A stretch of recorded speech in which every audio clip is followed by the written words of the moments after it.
Hello and welcome to the Roundtable podcast. I am Shogun. Today we have a very special event that we are all very excited about. This is the Great Roundtable Circumcision Debate. We have had this debate in the past in 2019, but it was not recorded.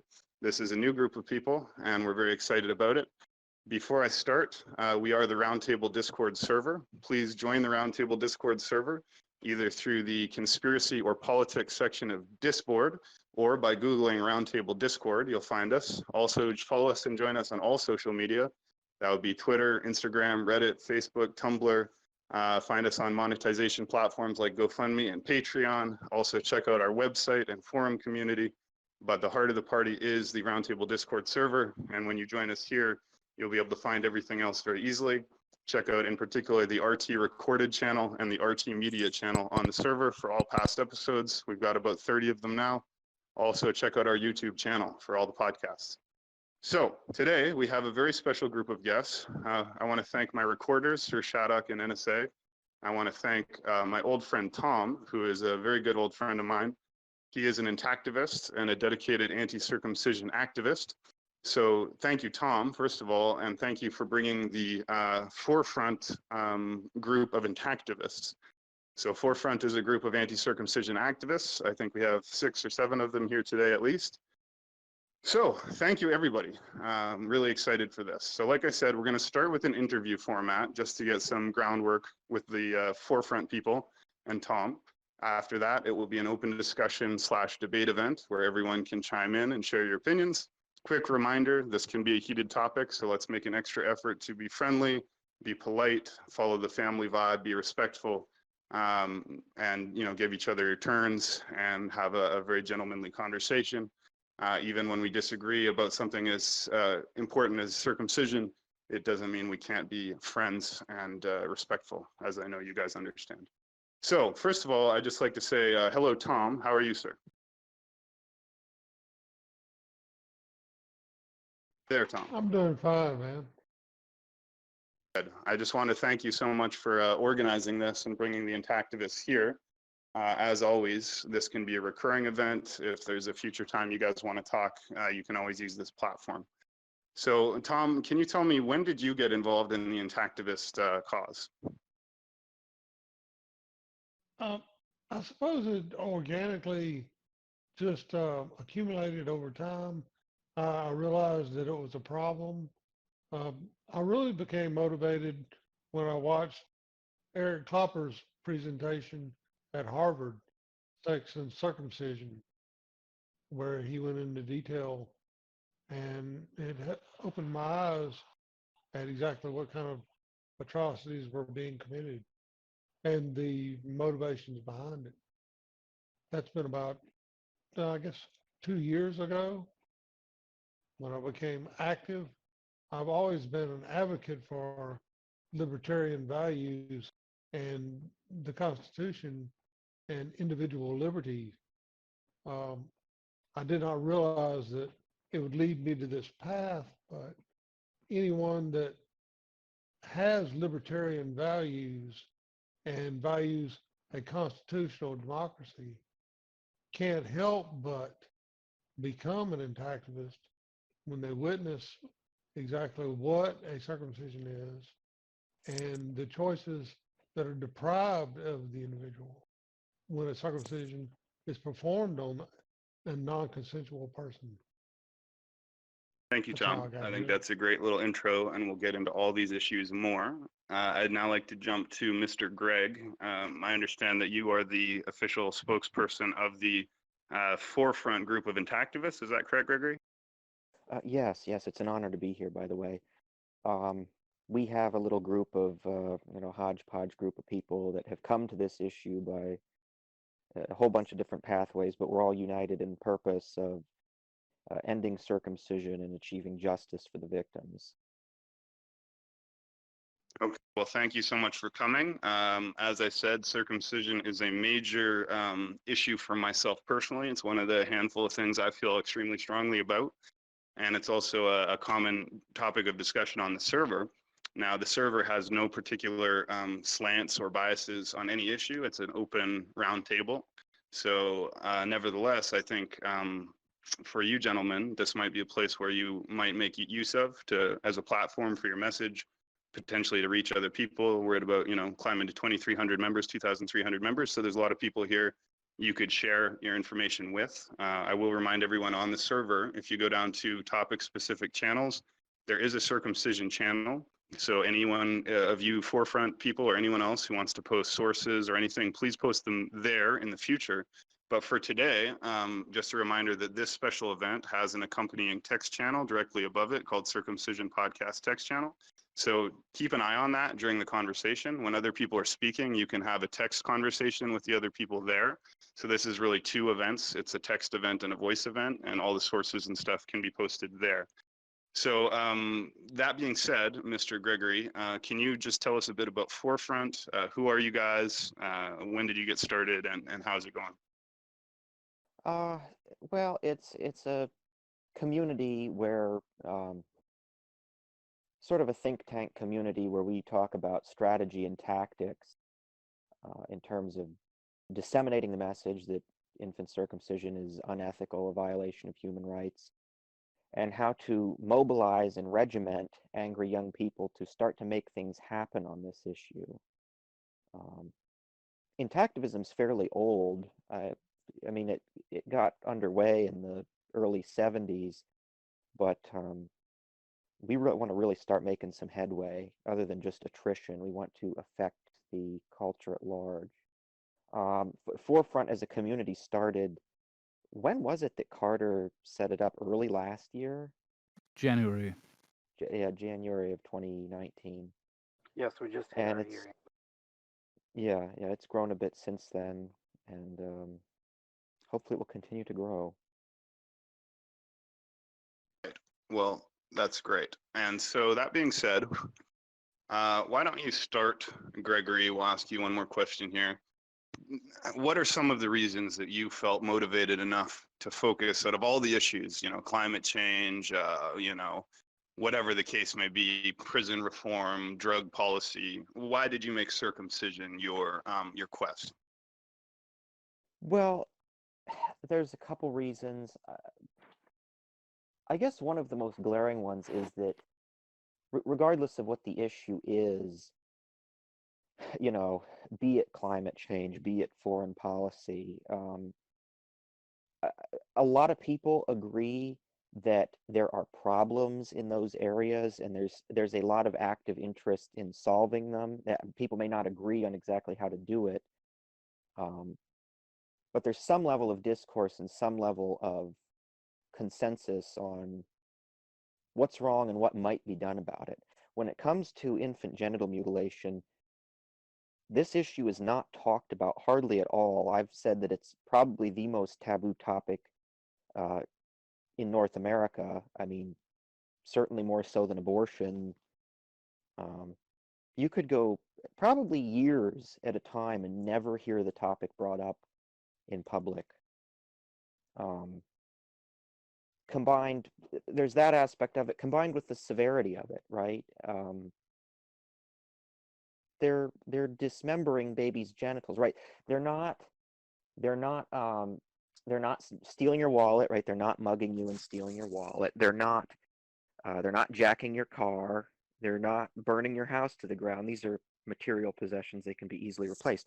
They're cutting off parts of babies' penises, and then for the next 75 to 90 years of their life, they're expected to live with surgically reduced penises and the downstream effects on their sex lives and psychology and self-esteem.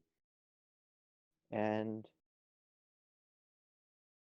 yeah, nobody cares about it, and there's no real discourse about it. There's really no room in the public discourse, to the extent that there is one on circumcision, for aggrieved men to speak about it.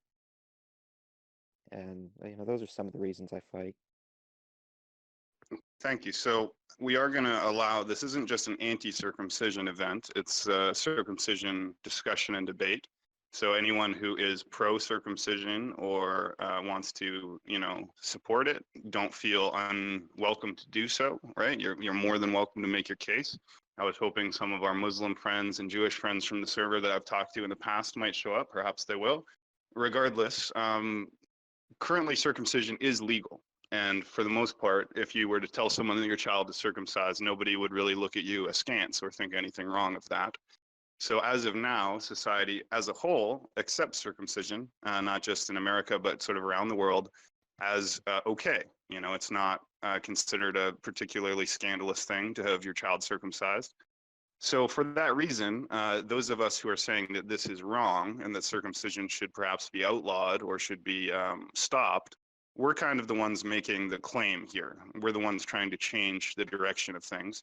So for that reason, before we get into the debate, Greg, if you'd like to handle this one again, or someone else, why don't you just give us a basic introduction to why circumcision is wrong? Like just the core fundamental reasons for someone who may have either never thought of it before or who believes that circumcision is right. If you only had, say, 2 minutes to 3 minutes, how would you break the ice to try and change someone's mind? I guess the quick and dirty case against circumcision, I guess there's a couple points. First is that circumcision in the United States of America did not originate as some kind of benevolent force to uh, to solve the AIDS crisis or any of the other post hoc rationalizations that have been invented in the past 100 years. It started in the late Victorian era as a deliberate anti-circumcision campaign or anti-masturbation campaign to deliberately damage the sexualities of young boys and teenagers. Everything else is a post hoc rationalization invented to cover the ass of the people involved.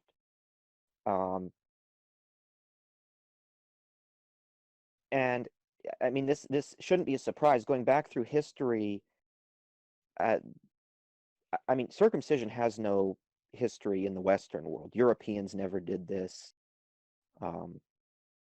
The only other close source of it was the Jews, and they write in the Talmud that, yes, of course, this is to deliberately damage the sexuality. They do it so that their mind is less, they get less pleasure, and their mind is less focused on the carnal, and their mind goes to their heart, or their heart goes to their head, and they think about God all day. That's not me saying that. That's some writers in the Talmud. I guess the second point is that it's a fundamental violation of the human right to physical integrity. If I say, and this is physical integrity is also a medical ethics principle, so this could be point number 3. It fundamentally goes against the oath that doctors take to do no harm, primum non nocere. Physical integrity is both a pillar of medical ethics and a pillar of human rights acknowledged by the United Nations and whatnot. Physical integrity is essentially, I can't violate the physical borders of your body. So if I was going to start chopping off babies' fingers or their earlobes, or I mean, there are tribes in the Amazon that cut off the fingertips of little girls. There are tribes that scarify the faces of children with sharp rocks. There are tribes that stretch the necks of children, that space out their vertebrae, and they have to wear brass rings around their neck until they die, because if they take them off, they'll break their neck. They used to bind women's feet in China. Why are all these things wrong, and why do people find them outrageous today? Because they violate the integrity of the physical integrity of the individual. And the same is true of female circumcision. If you get down to brass tacks and you keep probing at things, you're going to end up at a place where people who are against FGM just say, well, it's wrong, it's just wrong. And what they're getting at is that it's a violation of an individual's physical integrity. And again, medical ethics, where they took an oath to do no harm. I mean, the foreskin is a living, normal part of every mammal that evolved in the past 165 million years on just about, well, literally every placental mammal on Earth has a foreskin. It's normal, it's healthy, it's unethical to remove it. Gregory, do you also find it interesting in Western society how the topic of circumcision is so lighthearted and often the butt of jokes, even in public cases. Whereas if someone were to publicly joke about clitoral removal or mutilation, it would be, you'd be ostracized and looked at as horrific. Yes, I'm glad you bring this up. There is a feature in the media that the media, to the extent that the media talks about circumcision at all, it is always in a joking, lighthearted manner. Even in some of the serious documentaries I've seen recently, there was one by The Guardian. There was still, it was still loaded with puns and innuendo, and I mean, the interviewer acted in a way that you know they would never act in a million years if you were talking to victims of female genital mutilation. I've noticed that there are certain communities where this lighthearted look on circumcision seems to be more common, that for some reason the Jewish community seems to find it very funny. Jewish comedians tend to make light of it. The Gentile population of this country, by comparison, doesn't talk about it at all. And, I acknowledge the verbal skills of people of Jewish descent, and they have a fairly high preponderance in the media, and they seem to use it to make light of circumcision and not discuss it seriously. But yes, it is a real problem. Yeah, I always find it very upsetting when I see something like that, and it seems like it'd be so easy to turn the mirror on the converse and say, a joke about female mutilation. You just see how it's received. I just don't understand how it has Oh, this yes. double standard. It's very strange to me. And I'm There, circumcised, and I'm very upset If about I it. could just quickly make an interjection, I think that's an appropriate time to open up the floor now so that, just so you know, the interview format is over. We are now beginning the formal open circumcision discussion and/or debate. So again, as long as nobody's speaking, everyone in the room is free to chime in at any time. Thank you. On the point of it being a joke to circumcise men and how it's treated differently for clitorectomy of girls, there are 50% of the population in America who have a clitoris and it's functional and they experience that function and they advocate openly um, about their experience with their genitals. And if you live in a culture where there are no functioning or very few functioning foreskins, there isn't going to be anyone around to tell you what it feels like to have that part. And to snip off a baby's penis has to be justified with comedy, and that's the result. There are no people around willing to speak up, saying, well, I have these male parts and they feel this way. It's absent. It is essentially censored from the body and therefore censored from the narrative. It's censored from the cultural dialogue in cutter cultures. Yes, but actually, Greg, I think you missed out on the damage done to the oh penis yeah, when yeah, you were talking about the yeah. yeah. I skipped. I accidentally forgot about that. There's the fundamental aspect that you're mutilating the most sensitive part of the male human genitalia. Again, it's not an accident why these um, neurotic ancient sexual religions attacked the most sensitive part of the male anatomy. And indeed, studies have suggested. Excuse me, why do you think that they would wish to do this? Does this like desensitize them or something? Is that Wait, what? he just got lost, I think.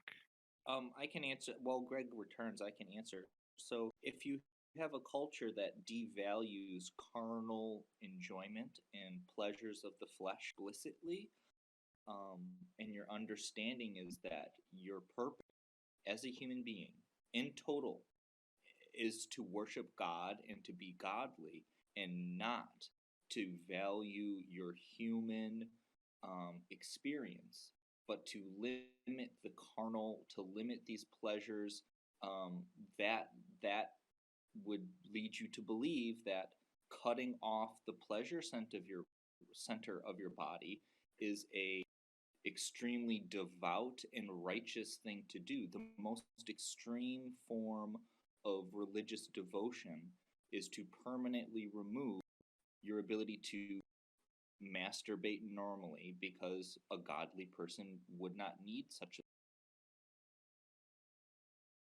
I found that, I mean, I'm circumcised, TMI, I don't know, maybe, but it's something I'm quite angry about towards my family. And I've brought it up before. I mean, obviously, I don't think they did it in a malicious way, but the fact that I didn't get to make that choice, that someone did something to me as a child that I didn't get to decide, and that had religious roots, is very upsetting. Yeah. Well, especially if you're in a culture where it's a joke, it's a silly little thing, it's a snip, it's a painless, Oh, funny did I little drop thing. out there? Yeah, you did. Oh, what was the last thing I said? The It's okay. last thing you He's said carried on, so just the most you were mentioning the most sensitive part of the male anatomy was targeted intentionally because it was known to be the most sensitive. And before I finished, the other gentleman had said that he was upset about it being a choice that he didn't Yeah, make. that it happened to me. Right. I don't think that it's an issue of autonomy, but rather, just like with a woman doesn't grow up with the choice to cut off her clitoris, doctors would not do that. If you are going in to have any kind of surgery, a doctor would normally consider whether this is violating your bodily integrity. I have had to have an operation where a non-cancerous lump was removed for basically aesthetic reasons. It just looked weird. And the doctor had to have a conversation about, well, if it is bothering you and it isn't going to affect your body negatively, then it would be ethical to remove it. Now, a woman would not simply grow up appreciating the choice to remove her clitoris. It should not be a choice. There is no ethical justification. Circumcision is a completely unique practice in that there is no diagnosis. There is no, obviously, consent from the patient, but there is also simply no medical reason to be doing ritualistically with no diagnosis and no medical benefit. It's complete It's nonsense. disgusting. And that's It really is. And if it's nonsense. It's as simple as that. if I may just add a few quick things on this topic too, is that what happens here is the functionality that is lost in terms of sexual Your mic's going weird, dude. is actually hasn't been yeah. I'm available sorry, to observe. who is that speaking? So Craig, you need to be you're muted until roboting his a mic bit. is fixed. I apologize. Yeah. You're roboting your voice. It's hard to understand you. Just try leaving the room and coming back, or resetting your connection, and then we'll give you a shot later. At this point, well, let's think. At this point, I think it might be fair to give the mic to someone who is prepared to defend circumcision, because we've given the time so far to basic criticism of it. I should have said so If I earlier. might, Can I ask So, a question? if I might Sorry. contest, because Greg was about to talk about the damage done to the tissue, like just to wrap this up. Sure. So Sure. Oh, I it's didn't at the mean to start. interrupt. Yeah, I didn't realize my voice dropped out. What I was about to say, I was talking about in terms of the loss of tissue. There's the loss of sensitivity, which is fairly obvious, and then there's also the mechanical aspect that is now gone. There's no rolling sheath that mechanically lubricates things down there.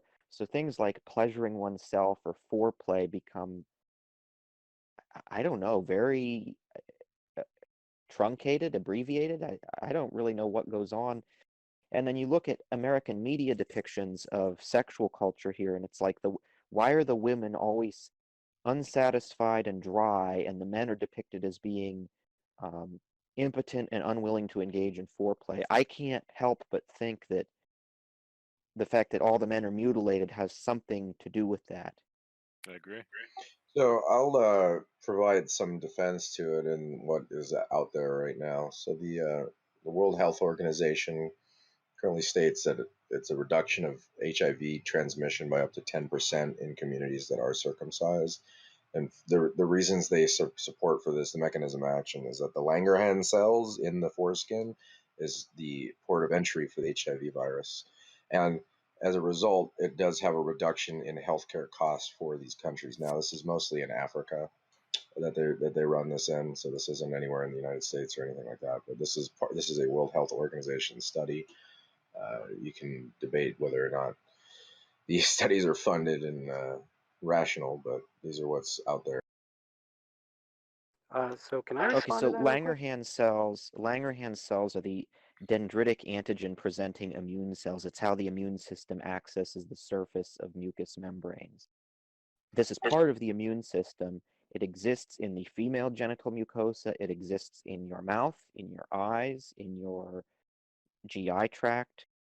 I mean, what they're basically saying is that reducing the surface area of your penis makes Yep. you better.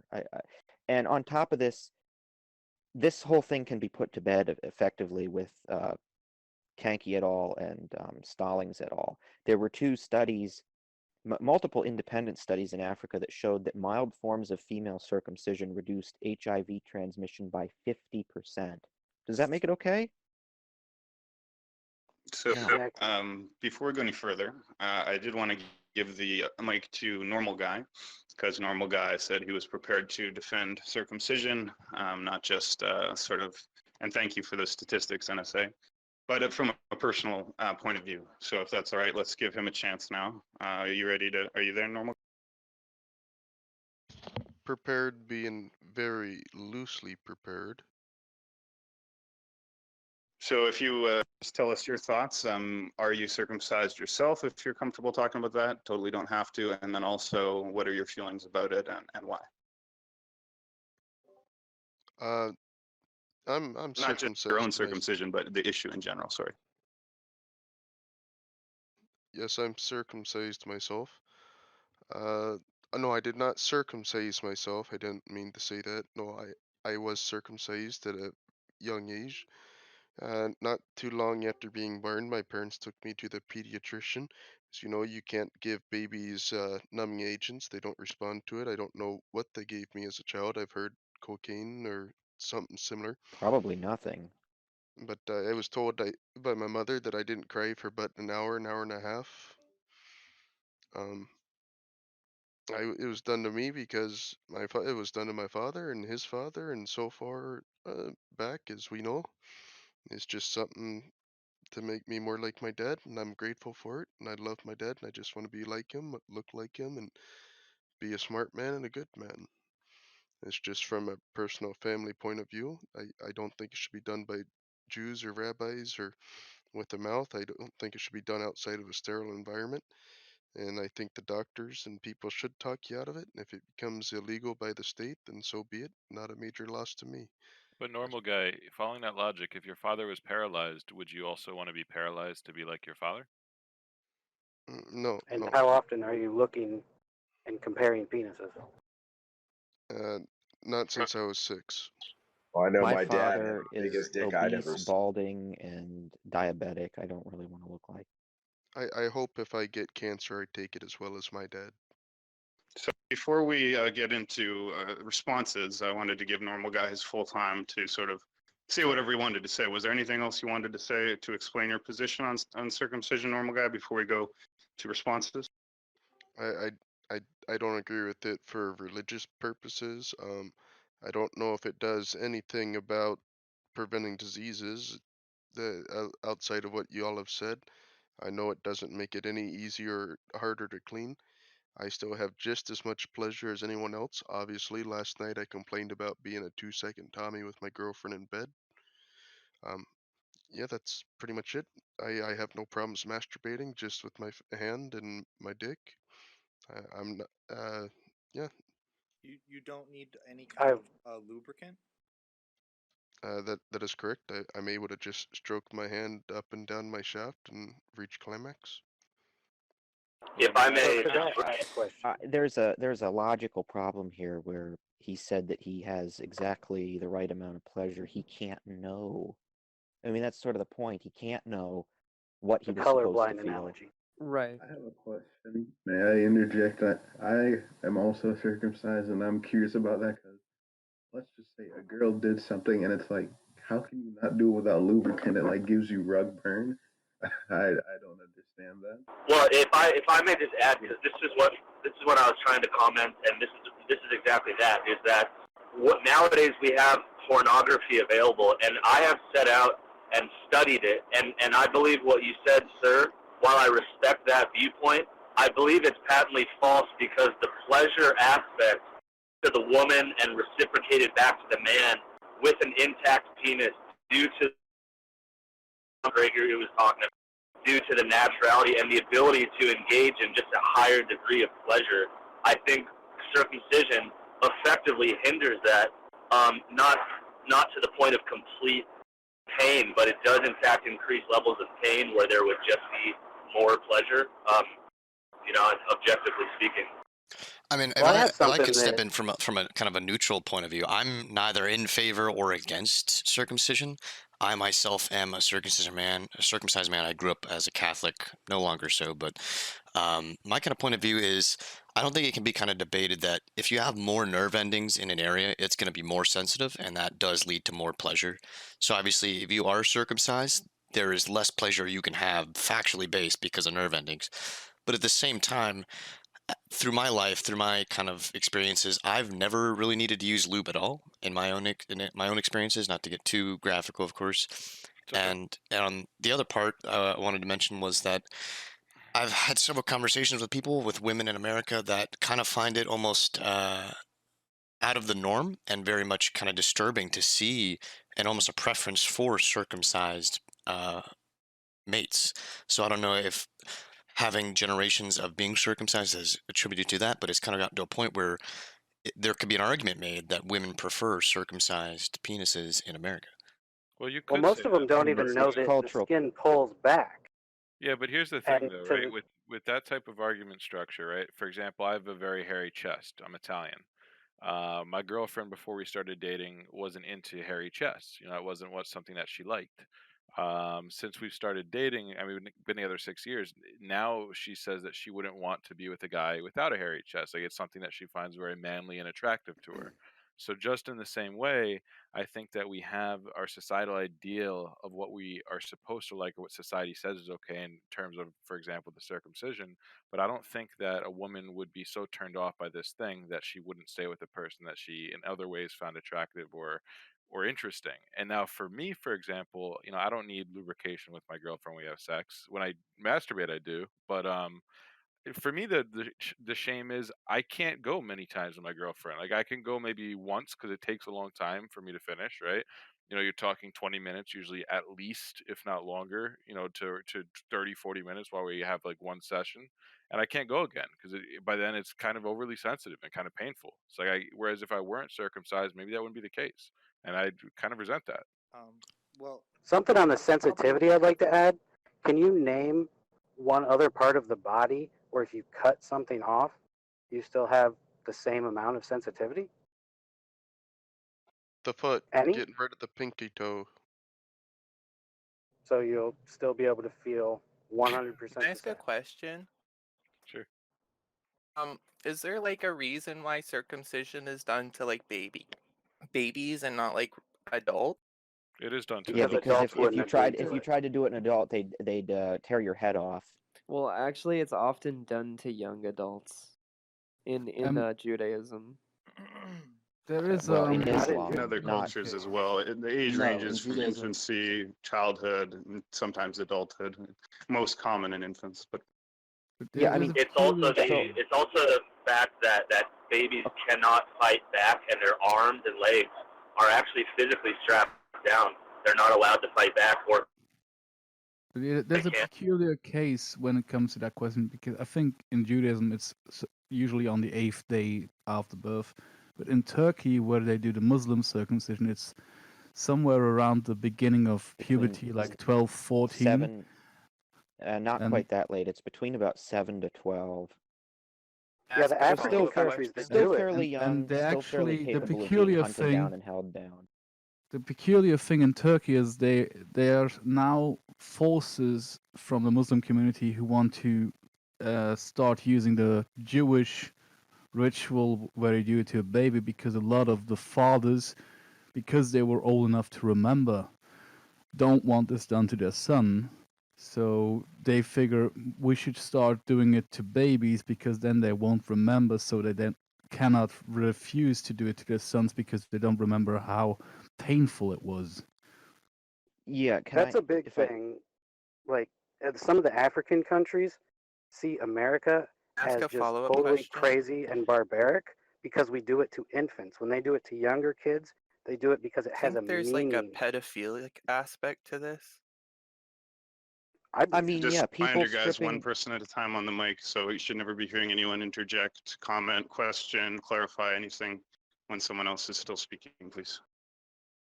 yeah, people stripping babies naked and cutting off parts of their penises. If you didn't tell them that there was this institution called circumcision, oh, this is totally normal, you'd think, well, gee, this is some Jeffrey Dahmer tier derangement. The Jews, for example, the certain sects of them, like the Hasidim and the Haredim in New York, they mutilate the genitals, and then an old man sucks on the bleeding wound. Oh my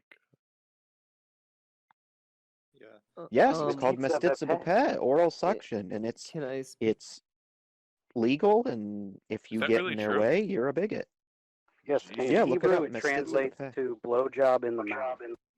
I'd just like to comment on this because sometimes when people hear this thing about the rabbis, they think it's slander because it sounds so outrageous. They think it's some kind of Nazi lie or something, or that you're joking. But it is real, right? It's called a mohel, I believe is the name, or a moil. And this is a traditional kind of Jewish circumcision, which is not common necessarily, but it Yeah, is and they still don't all done. So do in a it. sense, it is common in certain communities. It's like the old Yeah. school form of it. And yeah, It's they mastitza actually cut bepet. the circumcision, and then the rabbi sucks the blood with his mouth. And as a consequence of this, there have been multiple cases that you can find just through Google News of herpes transmission. So basically, Yep. there have been outbreaks of infant herpes caused by the oral contact of an adult male with an infant's penis as part of a religious ritual in which that penis has been cut with a knife. Could you I'll say add to And what that. is the they religious reason out of curiosity, like within the context of the religion of why they do that? Like what do they some believe? somebody There's in the actually Talmud wrote a story on it and said it's necessary, and I don't know, trying to analyze the Perhaps logic of it is comment on almost that from a pointless. theological point of view, yeah. because this is to go back to the origin of it. So the origin of both the Christian, Muslim, and Jewish Bible. So sorry, I got that backwards. The Jewish Bible, from which comes the Christian Bible, from which derives also the Quran, and therefore the whole Abrahamic tradition includes the Pentateuch, Genesis, Exodus, Leviticus, Numbers, Deuteronomy being the core of the Old Testament. And it's in the Old Testament that you find this very strange verse. And essentially, I think it's Abraham. I'll look it up to make sure I'm correct. But one of these figures, I believe Abraham, is walking and he sees the Lord approaching and, God. And for some reason, he cuts off his own foreskin and throws it at the feet of God or something along these lines. And because of this, his life is spared. Now, this is a very strange story to say the least, but and I'll look it up to make sure I'm right. But as far as I know, this is the origin essentially of the whole thing. Just this one verse about him randomly cutting off his own foreskin and throwing it at God's feet. Now, I just want to Also, say that. I'll now it's look it it's up to make sure I'm not incorrect on this. It's Genesis 17, chapter 17, verse 10. And the reason I believe that Jews push circumcision outside of their religion, and this is strange for someone growing up in a Christian household, where your faith is more a guiding principle for how you should run your life. Other religions have a far more political and dominant bent to them.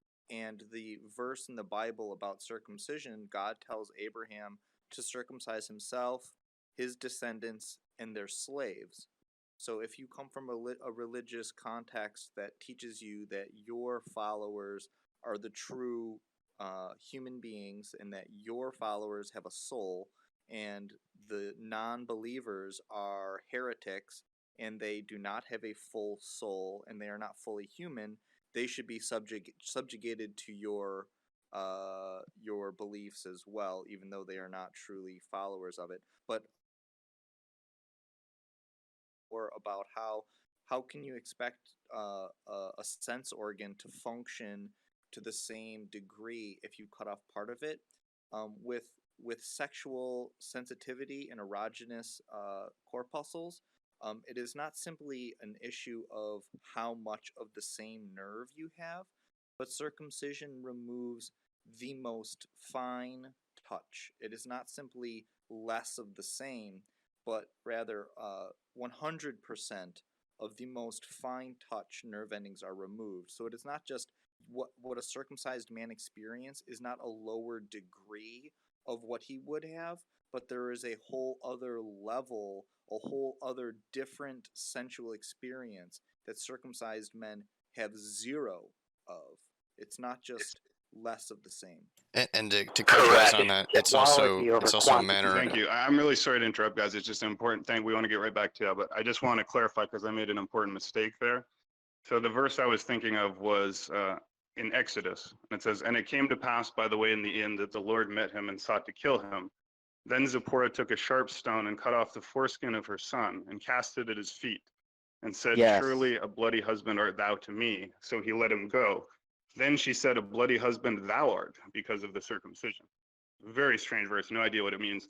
But I just wanted to correct myself that is, I guess, not the origin of circumcision. It is, as this gentleman pointed out, in Genesis. Well, that's so a I apologize. question. Now, let's return to the issue of sexual pleasure. And I'll let you continue if you had anything else you wanted to say about that. Well, to add what to adult male said, it's quality, not quantity. So men are always saying, oh, if I had any more sensitivity, I'd be done instantly in bed.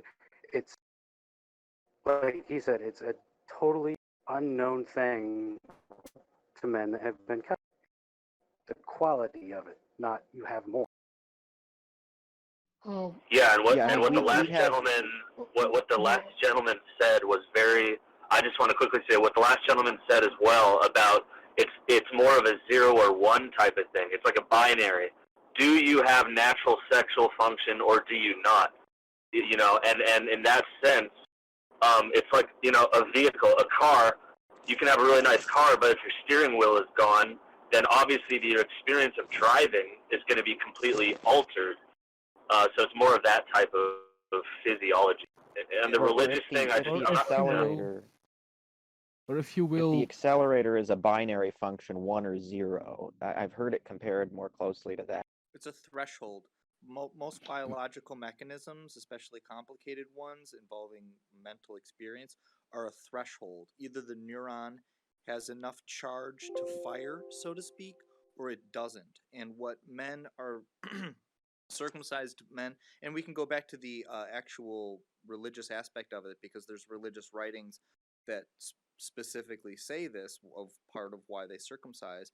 You are left with the minimum reproductive function and true orgasmic, sensual, and physical love is completely gone. So when we as circumcised men feel that sort of lighter feeling like ejaculation is oncoming, that is not what that's not the totality of sexual experience. That is simply the ejaculation reproductive sensation. That is not what actual sexual Right. sensitivity feels like.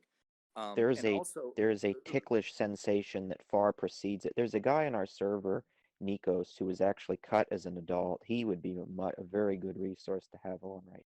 The shame he isn't on. yes, but if you will, like just a comparison of burning off the parts of your tongue that perceive salty or sweet will not ruin the experience of a good meal per se. You can still enjoy it if you are lacking those parts of your sensory organ, since there's still something there that can appreciate what's happening, but you are missing out, and you will not know that you're missing out if that has been done to you as a small child. And there was a point that got brought up earlier about if it could be outlawed, circumcision or not. And to make a correction on a little bit of the earlier point of the origin of circumcision, the kind of origin of it was, as I understand it, the kind of basis of the covenant with God and Moses, where he made that covenant with God, and from now on my descendants shall be set apart for Abraham, yeah. And from then on they're now circumcised children.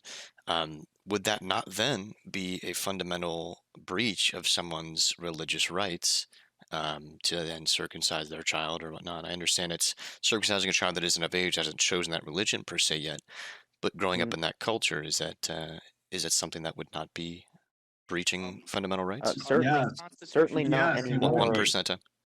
Our Can I say Constitution in something? America protects your freedom from religion of someone else being forced upon you. It doesn't give you the right to practice your religion onto other people. And nevertheless, this isn't a religious right issue, because it's not as if we're not allowing someone to pray.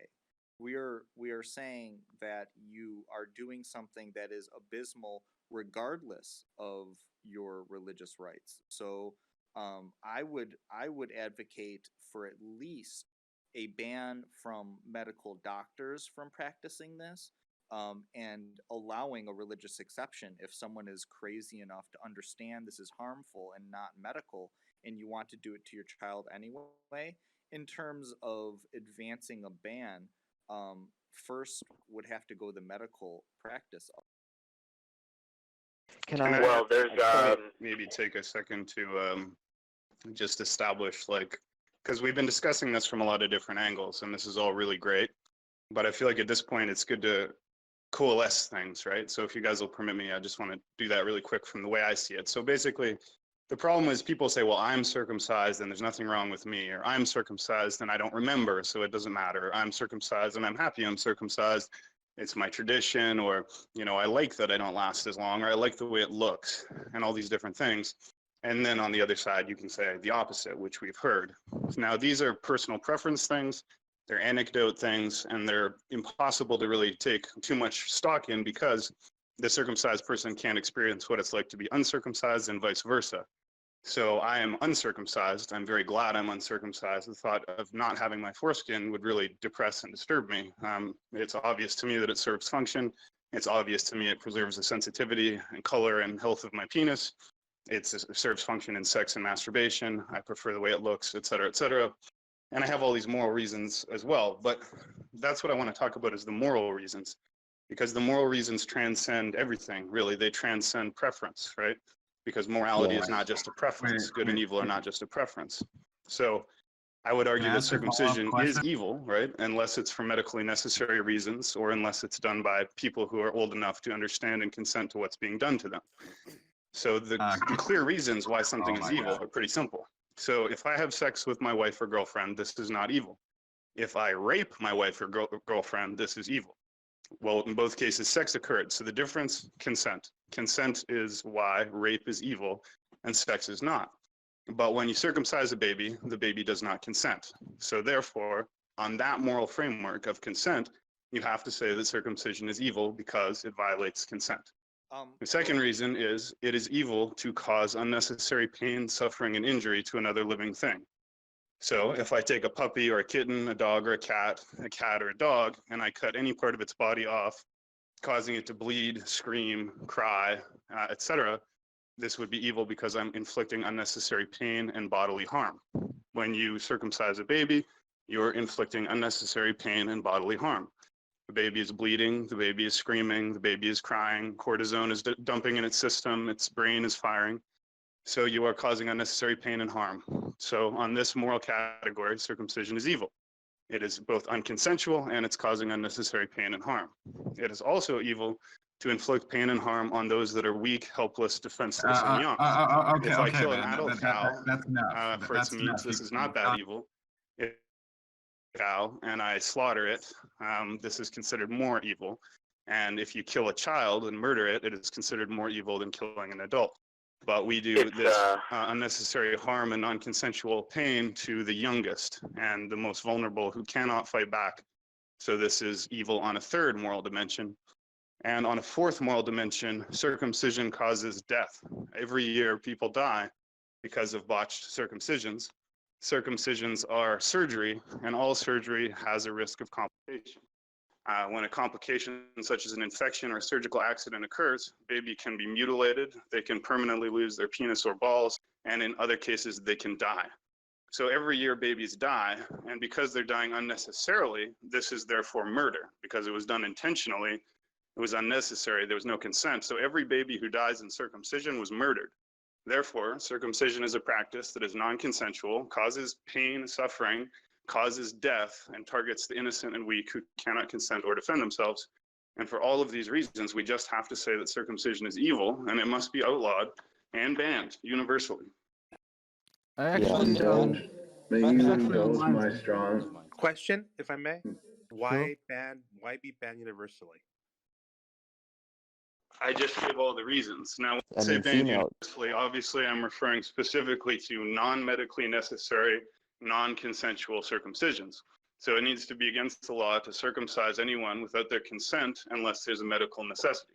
So Well, that's obviously, what I was if going there's to some, say. obviously, if there's some condition where the baby needs the circumcision to save its life or whatever, that would be an obvious and unproblematic exception. But what needs to be banned is the practice of ritual genital mutilation that is unnecessary, causes some risk of mutilation and death, causes pain That's and what I was suffering, going to and step. happens without consent. That's what I was going to step in and Actually, say. Let me just say is that that's what I was going to step in is that it is in fact illegal. Mayhem is a law against is a law in the states which involves depriving somebody of a body function, and as is clearly evident if you look into it, this is about sexual ritual. It's not about medical necessity. So I do argue that it is illegal, but we do need to probably give additional law clarifying, explicitly saying these are outlawed. But yeah, it is arguably already illegal, and civilly we have big cause of action to sue. That is basically beyond dispute. But yeah, we need more specific laws, I would say, and action. if I This may, doesn't work with any other part of the body. You can't choose to have Right. your kid's foot cut off or your ear, I have as a question. mentioned. I It doesn't love work anywhere else except here. I love how If all I the may add, ambiguity just evaporates into thin air when you bring up female circumcision, right? You bring that up, it's like, no, there's absolutely no medical justification, despite there being documented, quote, medical benefits. It's absolutely unacceptable. The physical integrity overrides everything. We reject out of hand the claim of religious freedom. And what it fundamentally comes down to, the difference between female circumcision and male circumcision is the fact that people do not view the male body as being valuable, the male genitalia as being valuable, the male body as being inviolate. The basic underlying message is that even the tiniest part of an infant girl's clitoral hood is more important than this massive piece of flesh on a man's penis that's about the size of an index card folded over. We have to I have protect a the question. women and but, fix the I have boys a when they're born. question. but if Would I'm you be if I may, okay? Would you be if you okay if like would you be okay if they just made vaccines a choice? Like no kid got any vaccine until they were old enough to make decisions for themselves? Oh, here we go. Vaccines do not result in the ischemic necrosis, death of part of the penis. that's like a very shaky path. But if I may, I just remembered that NSA Watches Me Chekhov, which is a very shaky name, brought up the African studies, and we should address those because there's 2 points there. Yes. First off, the reduction of getting a STD is not something that you should be worried about when your kid is a week old. Secondly, if you look at who conducted those studies and how they conducted those studies, i.e., Yes. they gave one group, the one that was Hang circumcised, training, like medical training, how to conduct safe sex and shit like that. Yeah, That's really. that's false. I'll shut up. Which they didn't There's give to actually the a more control So important group. that's thing. false. It's the World Health Organization, and they have numbers and showing the actual money saved based on the HIV transmission rate. So there is credible Well, evidence that they have, and this is a very these go well-funded these go organization dealing One with a lot. person. It's a UN linked organization dealing with a lot of stuff going on in these Africa. go So There's back something even bigger here, these though. go back it's just to not. the It's just not a people. conspiracy, is what I'm saying. There's actually Can I like say history something? and stuff. One Can I at a say something? time, please. Well, These claims go back to the very people who are running these unverifiable trials in Africa with completely flawed means where they're not counseling the control group on safe sex practices. That these are people, in several cases, there are at least 2 cases where the people who are publishing these studies have patents on the circumcision devices that they are hawking as being the tools of choice in these Africa circumcision campaigns. Many of them are Jewish, and I know that that's a sensitive topic, but it's hard not to acknowledge the extreme existential conflict of interest that they have. The head of the American Academy of Pediatrics, who's one of the chief guys on the American Academy of Pediatrics quote circumcision task force, is quoted in a medical journal as saying that his reason for being in favor of circumcision is 4,000 years of history and my ancestors and God leaning over my shoulder. And this is the doctor who's writing, quote, secular policy for the AAP on circumcision. There are extreme conflicts of interest present here, Also, if I can add which to aren't what even Craig was saying, disclosed. It Well, took a big research to thing, dig up these patent applications. a big thing. well, If you go look at if the you most compare recent Europe to numbers, the number if you compare rate Europe is to actually America, increasing. Yeah, there's different places where the HIV rate has actually gone up with circumcision rates. Malawi is one case. The rate of HIV transmission has increased since their circumcision Like, campaign. yeah, since they started the mass like they have billboards that say, "Get protected from HIV, get circumcised." In those Well, and places, those some of them, the rate has that's gone totally up. and that's They totally have irrelevant. It's totally irrelevant anyway because give me any amount of percent that it would increase the likelihood of a sexually transmitted disease, and I would never say that is a justification right. to mutilate the foreskin of someone against their This is consent. an individual's body, and if you want to make the case that they're going to have less of a rate of disease, then you're going to have to make that case to that adult person's face. And virtually all of them are going to call bullshit and say that's ridiculous. There's no way I'm going to mutilate myself, for some tiny marginal decrease in disease rates that I don't acknowledge. I mean, I don't put stock in these studies. But even if you did, it's like No way. Some of them are like 0.8%. Like it's not even a whole percentage. You A could lot have. of the numbers in these studies refer to the relative reduction rate, not an overall reduction rate. So it's not as if you have a 100% chance of getting HIV and you cut that in half. The real number is you have a 1 in, let's say you're having sex regularly with prostitutes without condoms in Africa, and your chance of getting AIDS is 3%. Having a circumcision, even in these biased studies, takes that 3% and brings it down to 2%. And they will say, oh, this is a 33% reduction. It's actually 1 in 25 if you have unprotected sex with a person who has HIV. Don't know which No, that's exactly that's exactly the point of why those studies need to be entirely disregarded. Someone said it's a credible organization. I'm positing to you that it absolutely is not, because even though things they say might be true, the entire message of what they're sending is completely nonsensical. And these guys just laid out the percentages, how irrelevant and ridiculous they are in the first place. If you don't sleep with somebody that doesn't have AIDS, it doesn't matter. So are you then debating whether the World Health Organization is a viable organization? Is that what you're attempting to debate at that point? It's the World Health Organization and the NIH rather, which is what the federal organization that does some of these studies also is confirming these things. So these aren't just some like random study. This is fundamentally a fallacy authority appeal. This is a logical fallacy. Stop interrupting. Let me finish my sentence. So the World Health Organization will do studies that will get the efficacy given to them to the UN, so that they will affirm things in the UN by the World Health Organization. So regardless of whether you agree with the World Health Organization or not, the UN does, which is 196 nations that are ratified within it, and they listen to most of which don't circumcise. I'm just saying, this is the facts that we're stating, not They did anything not else. do studies, I know, but this gets They to the just bigger pulled from the question. one.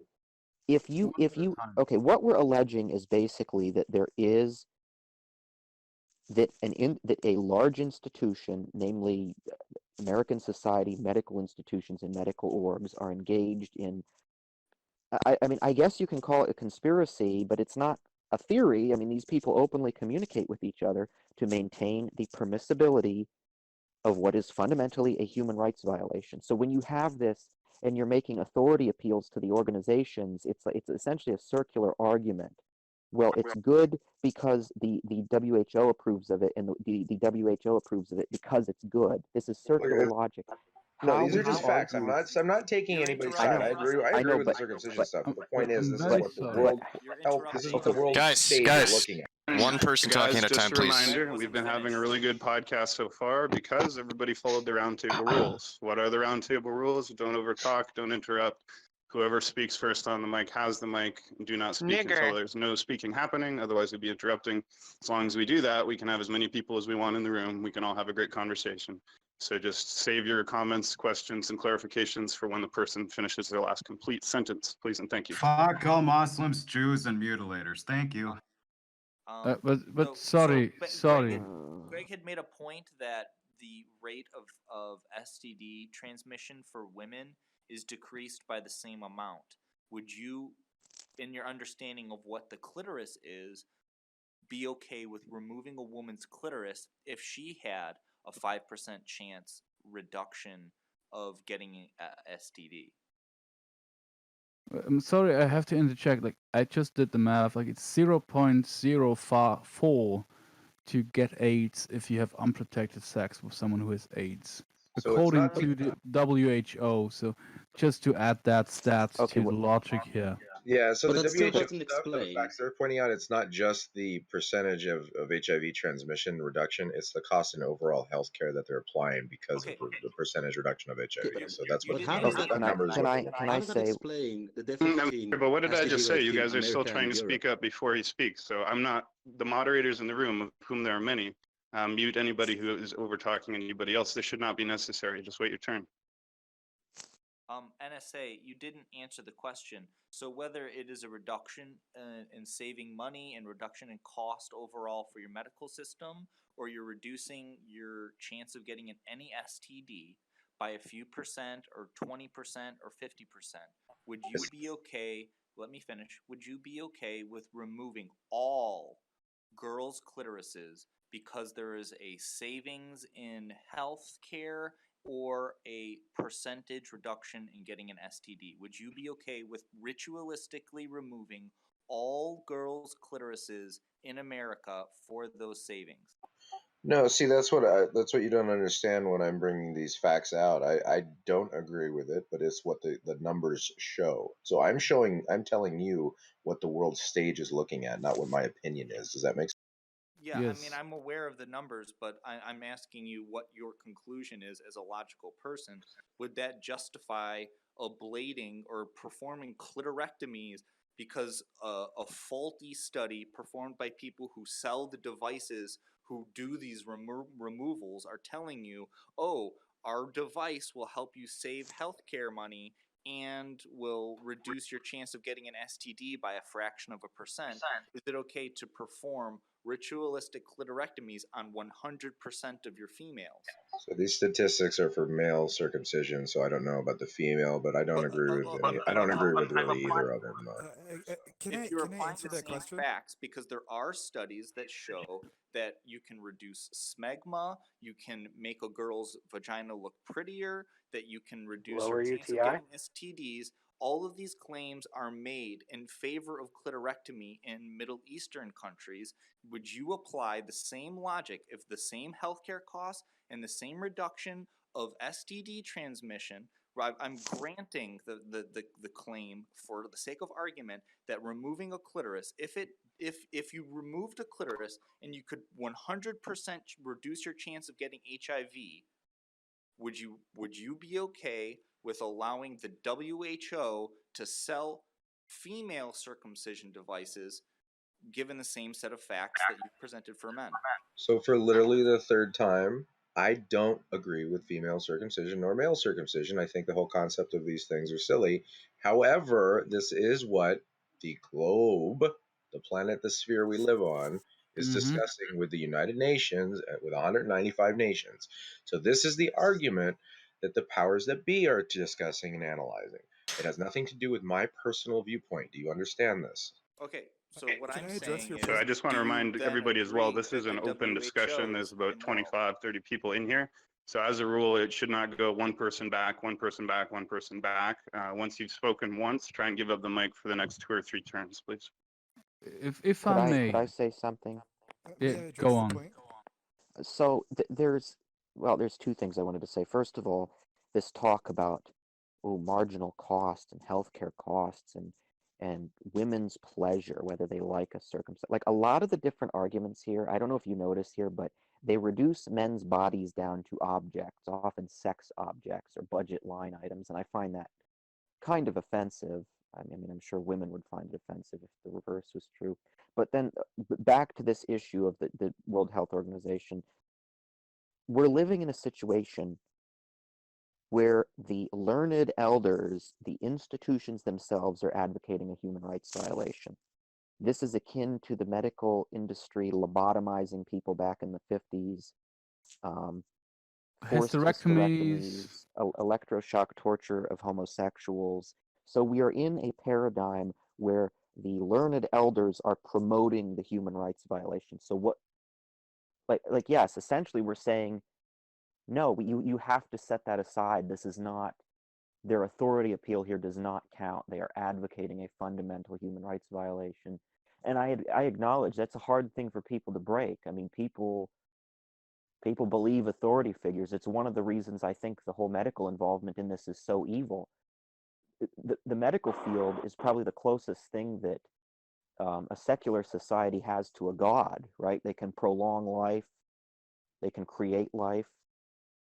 They have enormous authority appeal, and Yeah, they use the it. They use it in this case to do some extreme evil.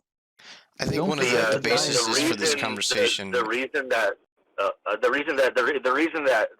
that thing that's brought up about the WHO, while that may be a true fact that he's bringing up, that those are the numbers, the reason it's such a bad argument, if somebody were to make it, is I could come here today and I could say, if a child is born not from a married mother and father, then she shall be sterilized in high school, and that will save us a lot of money on overall healthcare costs for babies out of wedlock. That might be a factual statement, but we know that it is incredibly cruel to sterilize females. Although this has happened under psychiatry in this country, we have realized that that is a gross human rights violation, and to deprive someone of sexual function is in fact the same deprivation of life in that same category. One of the In basis for Sweden, they this did that conversation until against the 90s. circumcision is, as I understand it, kind of baseline a very religious aspect, and that seems to be in most places in the world today where it's propagated from Abrahamic religions, and it's kind of deep seated in a lot of religious things. So instead of, in my opinion, and again, I'm coming this from a neutral perspective as a circumcised man where I don't care either way. I see it very much as a problem, not against necessarily the man or society, but as a very much a counterpoint where a lot of people are coming at this from a non-religious perspective. And I would encourage you to take that religious lens when you view this, because I feel like I think that's one thing we're missing in this kind of discussion, this debate, is we don't have someone here that's kind of a theologian, to my knowledge, that is able to give that religious aspect. So I would encourage us all to take a second and maybe empathize with their point of view and kind of understand it. Well, that no, I can't. One sec. I can offer. I'm still one sec. Warning. One sec. That. Sorry, I lost my train of thought there. That the reason for a lot of circumcision is that it's part of the very core religious beliefs of Abrahamic religions, that my people shall be set aside and set apart from the rest of the Gentiles, etc. And that kind of grew to Christianity and then Islam in different forms and facets. And I think that is something we need to kind of try to understand that point of view, even though we don't have someone here necessarily who represents it. It's kind of Well, I can represent like the to- religious discussion from Christianity's standpoint. Is that a distinction? We were, a few of us were talking about the other day that is important in that aspect, is that the Christian religion, followers of Jesus, circumcision is a topic specifically which represents something which Christians are freed from in their beliefs by the death of Jesus, by his crucifixion. They no longer have to do blood sacrifices, of which circumcision is one, that they no longer need to be religiously shamed. So when you talk about religious freedom in this context, there's only two main religions right now: Judaism, aspects of Judaism, Kabbalism, and then Islam, which would promote it, and then Catholicism, which would falsely be represented as Christianity. So it's really a matter of, there are many religions. We're not going to allow a Muslim person to mutilate their daughter, a female genital mutilation. That's illegal. We don't care about the religious choice in that sense. We care about protecting the liberties, in America, at least is where I'm from. So. Yeah, but I'm saying no one's representing the Christian belief, at least in that sense. You can bring it up, you could talk about it, but if you don't actually believe it and aren't behind it, then you kind of representing their beliefs is kind of second grade, if you know what I mean, like second. I wanted to Could I address mention circumcision. the religious aspect, at least in America? Honestly, Aziz has can the we mic let now. Thank Steven you. speak? Like, learn of skills, like he tried to speak 4 times.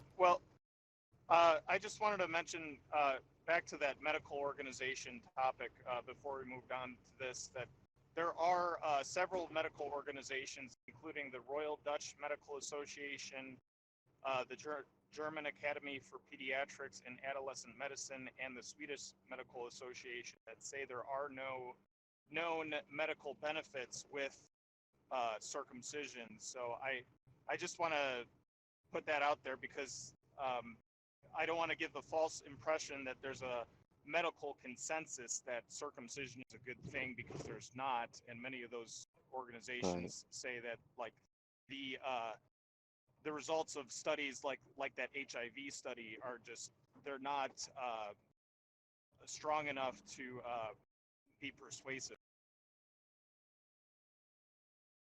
And the WHO, Yes, Europe it does condemns the refer US to the for this. studies, and for intactivists, the name Brian Morris is like a red flag, but most people won't know that the fact that these studies that they refer to were done by this Australian cutter, like this person who really has a hell-bent Child pornographer.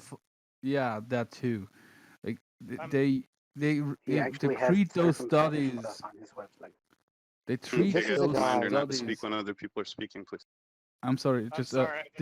these studies are involving a man whose whole medical career, he's not even a medical doctor, is involving doing studies proving that circumcision is benevolent.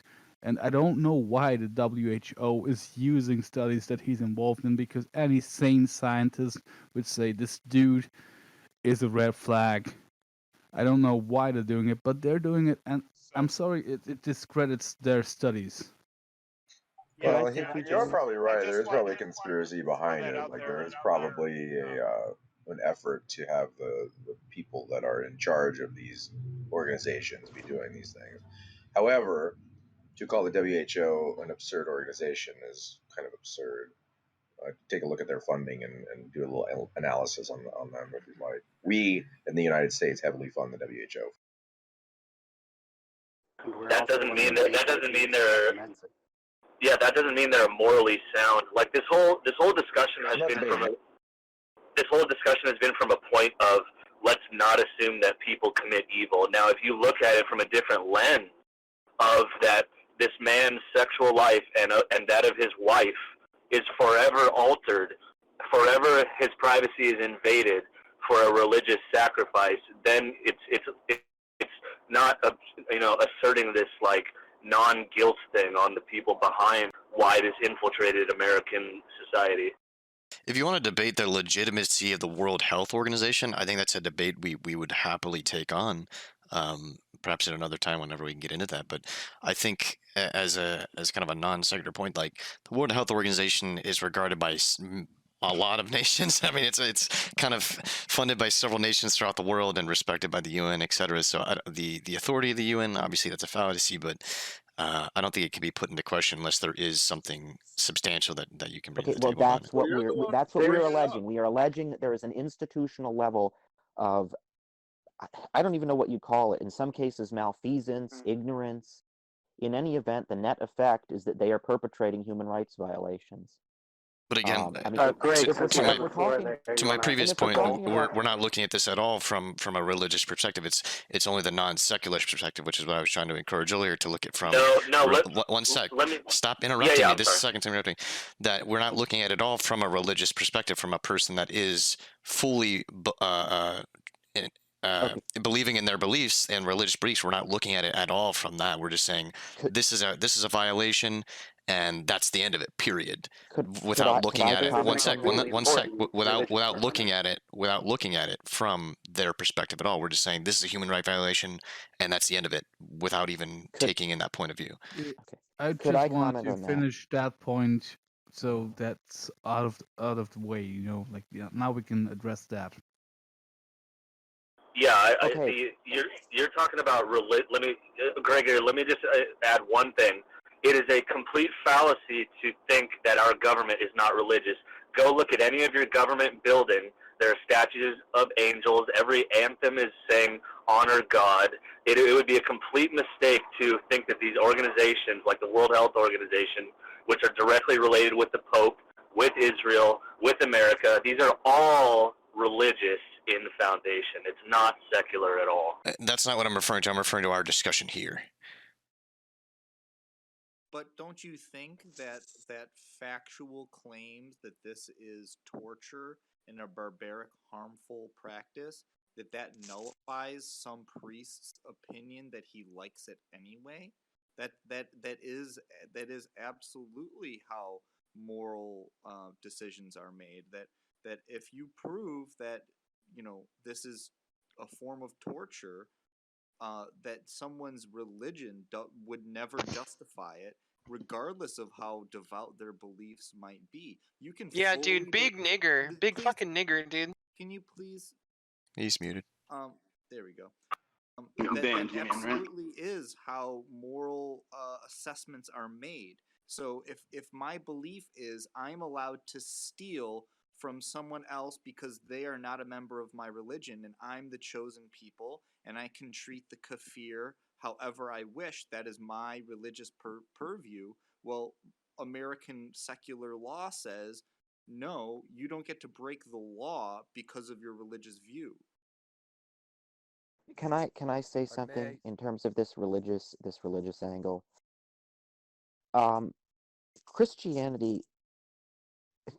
Christianity, the New Testament calls circumcision mutilation. Okay, circumcising for any religious or pseudo-religious reason within Christianity is effectively a Judaizer heresy. In fact, Paul had this heresy is so old that it actually gets addressed in the New Testament itself, where Paul is battling with a separate band of proto-Christians, but that band is encouraging circumcision among the Greeks, and he has to go through in Galatians and tell them, no, don't do that. Those people are mutilators. Just stop it. Tell them to knock it off.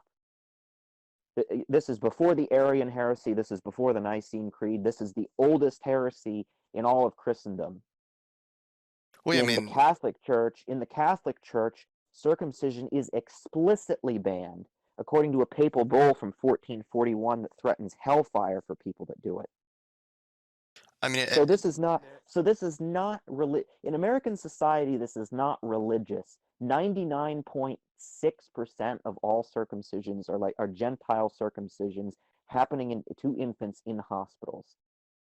Yes, and I understand the difference between the Old and the New Testament. Old Testament is obviously the Jewish era, and New Testament is Paul and writing from the Christian perspective. And I completely agree with what you were saying in the terms that the mutilation is kind of put to the wayside by the Pope, etc. But Christmas is also declared by the Pope to be the birth date of Jesus. So I don't know that the Pope has any stock, at least varying popes. We can get to a discussion on that. But the point I'm trying to make is that if it's someone's belief, whether or not they're violating their own religious beliefs or the religious doctrine, if it's believed in someone's religious belief that this is a thing that they should do, that my son should look like me, etc., etc., I think there's a weird kind of context for that because obviously, following Shogun's logic that he laid out, that Well, one sec, please, that violating that consent is potentially evil, like just as rape is evil because it's violating consent, and this does fall under that purview, but so does other things like beating your child. Your child doesn't consent to that, and so does vaccines. Your child doesn't necessarily consent to that. Like there's plenty of things that what your part of the child. One penis sec, please, dies when you please give let them me a finish. vaccine? Please let me finish. There's plenty of things that a child I'm can't sorry, Sir consent to. Shad. I have repeatedly explained that the rule here is clear. You may not speak when other people are speaking. When you do in normal circumstances, but because you're on a recorded podcast and the host has repeatedly asked you to stop doing so, it is extra rude. You would like thing until you therefore courtesy to all other people at all times. Please do unto others as you would have them do unto you, right? Yes, thank you. As I was saying, like, there's plenty of things a child can't consent to that I think a lot of people would argue, like disciplining your child, vaccines, and some people would argue circumcision falls under that purview. I'm not saying I believe that, but I feel as I need to speak up for their side because, like I said, I feel like there are some people that would speak up for it that aren't present in our discussion here. So I think we need to take that into perspective.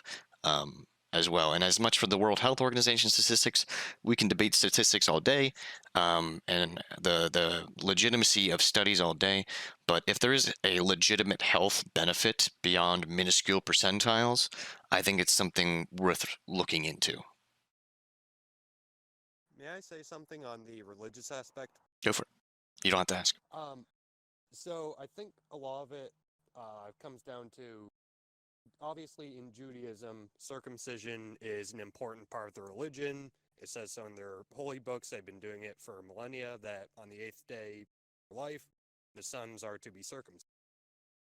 Now, I think it becomes a little bit like almost a religious attack on them when people say that we want to ban it and that it would have to be postponed until the child in question is 18 and can consent to it. But I think that the issue here is that it's almost looked at like if you outlaw circumcision, then Judaism will collapse and completely cease to exist. Now, I'm not Jewish, but I find that a little bit of a ridiculous argument because clearly there are things that Jews are not allowed to do according to the Talmud. They can't eat pork, they can't wear clothes of mixed fabric, all sorts of weird things that a lot of Jews don't follow to this day, and yet Judaism hasn't collapsed. So I think that the thought that Jews being able to keep their foreskin and still be a practicing Jew would destroy Judaism is just kind of a silly argument.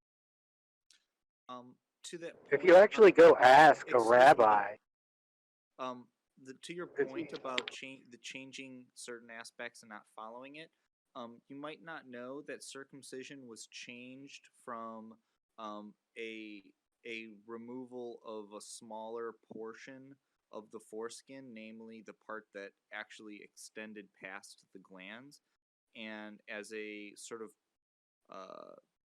punishment for Jews who attempted to conceal their circumcision. In the early 1st century or 2nd century, the rabbis instituted a new form of circumcision, the punitive form called Brit Paria.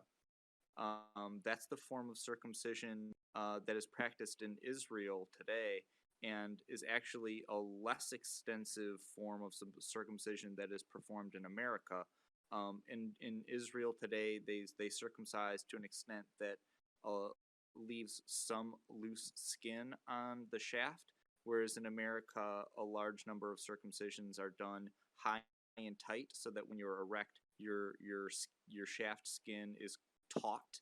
So Judaism has already changed in history the way they perform circumcision, and to change it again would obviously not end their religion. They've already changed it before.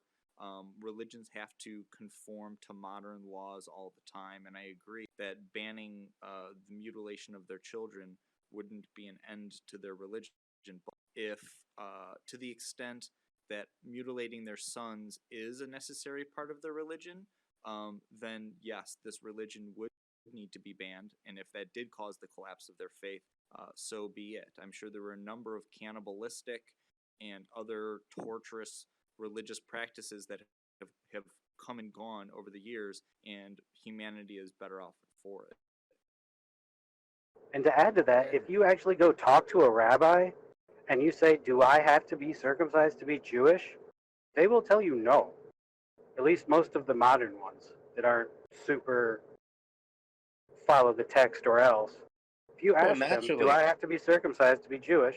many of them will say no. Naturally, if you're an adult, that makes sense. If you're a convert who's, that makes sense. I agree. And I think the big picture, the big picture here is that the continued existence of Judaism is not the purview of a secular society and the law. The concern of society and the legal system is the preservation of the basic human right to physical integrity and the inviolate nature of the person's physical body. Human rights Jews, I trump mean, Jews, yeah, Jews believe that you have to put menstruating women on roofs. Muslims believe a whole bunch of different things. I mean, you can come up with the craziest fever dreams of some of these weird religions. It's not. There's a reason I really don't spend much time debating with religiously motivated circumcisers, and it's because you're operating on two different worldviews. I'm operating on the worldview of fundamental ethics and the right to physical integrity. Meanwhile, these religiously motivated circumcisers are operating on this volcano god is demanding sacrifices of foreskins. It's like I guess I don't blame them for what if they actually believe it. I mean, that's okay, but they're not going to be allowed to act out their fantasies on children. We can't let that happen. There's something I'd like to Big bring up nigger, about shrink ray, little nigger. What the fuck? Sarah. They're server muted. So the one thing I would say in regards to your point, Gregory, is that yes, there's two different big worldviews that are kind of at play here: the kind of very religious one, and the very kind of atheist or non-God believing and kind of secular and more human rights quotation centered. But the thing is, you can be a religious person and still follow all those rights. But the difference is just in your own statement right there. And obviously, it's part of your worldview. If you don't believe in the religion, how can you think, why would someone do this to their kid? But if you put yourself in a religious person's view and accept for a moment that you do believe in a God, and your God has said this is how you are to separate yourself from the rest of the people on the earth, then I think it's a little bit easier to kind of get into their shoes. But if you just say that, how could someone believe this and just dismiss it? You're just kind of, it's kind of almost like grandstanding. You're putting your point above theirs and just dismissing any evidence. Just as in the early days of Christianity, when there was schisms left and right about little issues about how to interpret the Trinity and all that kind of stuff, there was plenty of people that went on practicing their version of Christianity, regardless of the overarching church views at the time.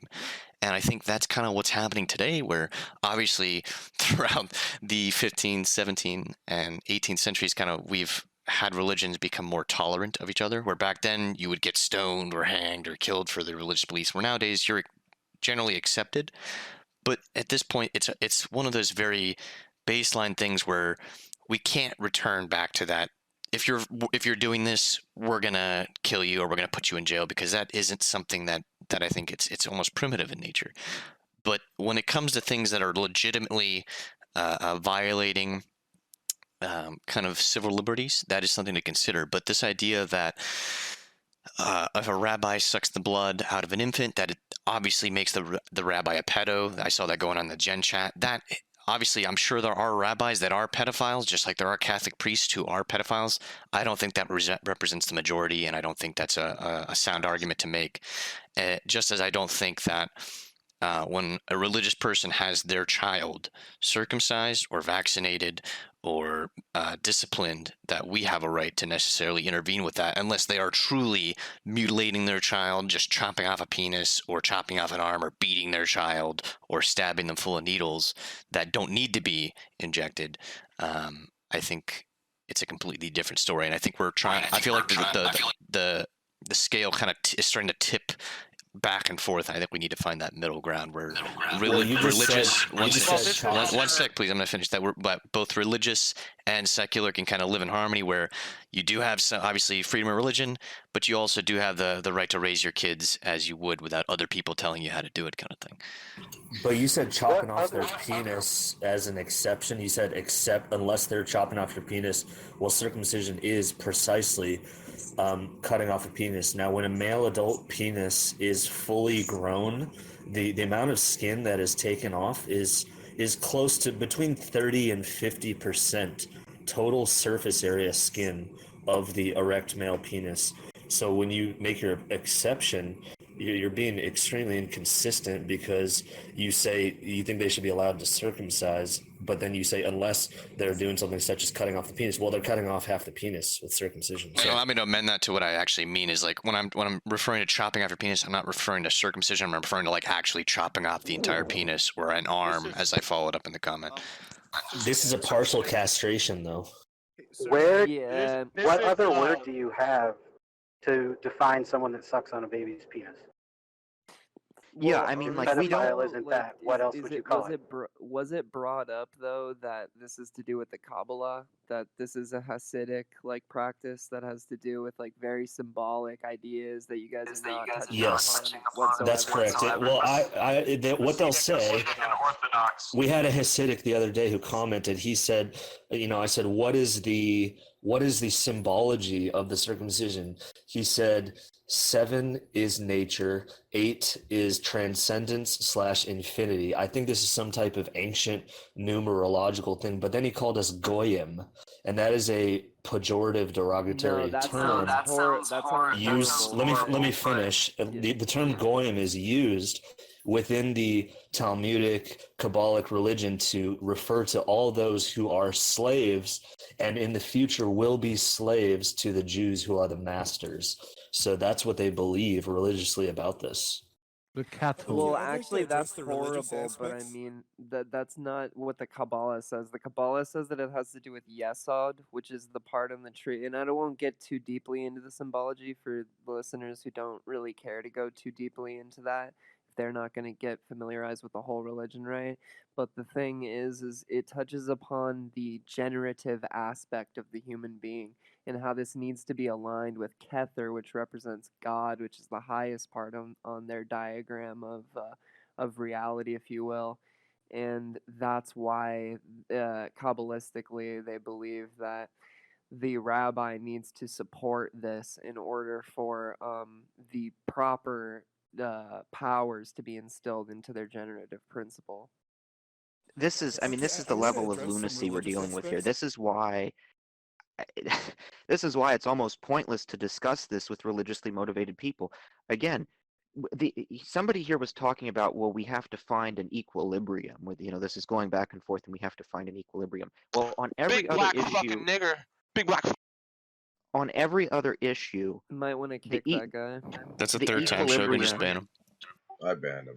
Listen, I can't believe this wasn't understood by all the mods, but as soon as someone Mike spams, and especially Mike spams the N-word, they're automatically chained if you don't have ban perms, and banned if you do have ban perms. So we don't give second chances, we don't do mutes, we don't do kicks. If people come here and say the N-word, it's an instant ban, obviously, okay? Yeah, I got him. I didn't see who it was last time. The other guys got him. And remember that even knights, even though they don't have ban perms, you just go manage roles, assign role, detained role, and this is an automatic ban essentially. So even blue name knights can ban. So there's no second chances for Mike spamming. Gregory, could you finish that?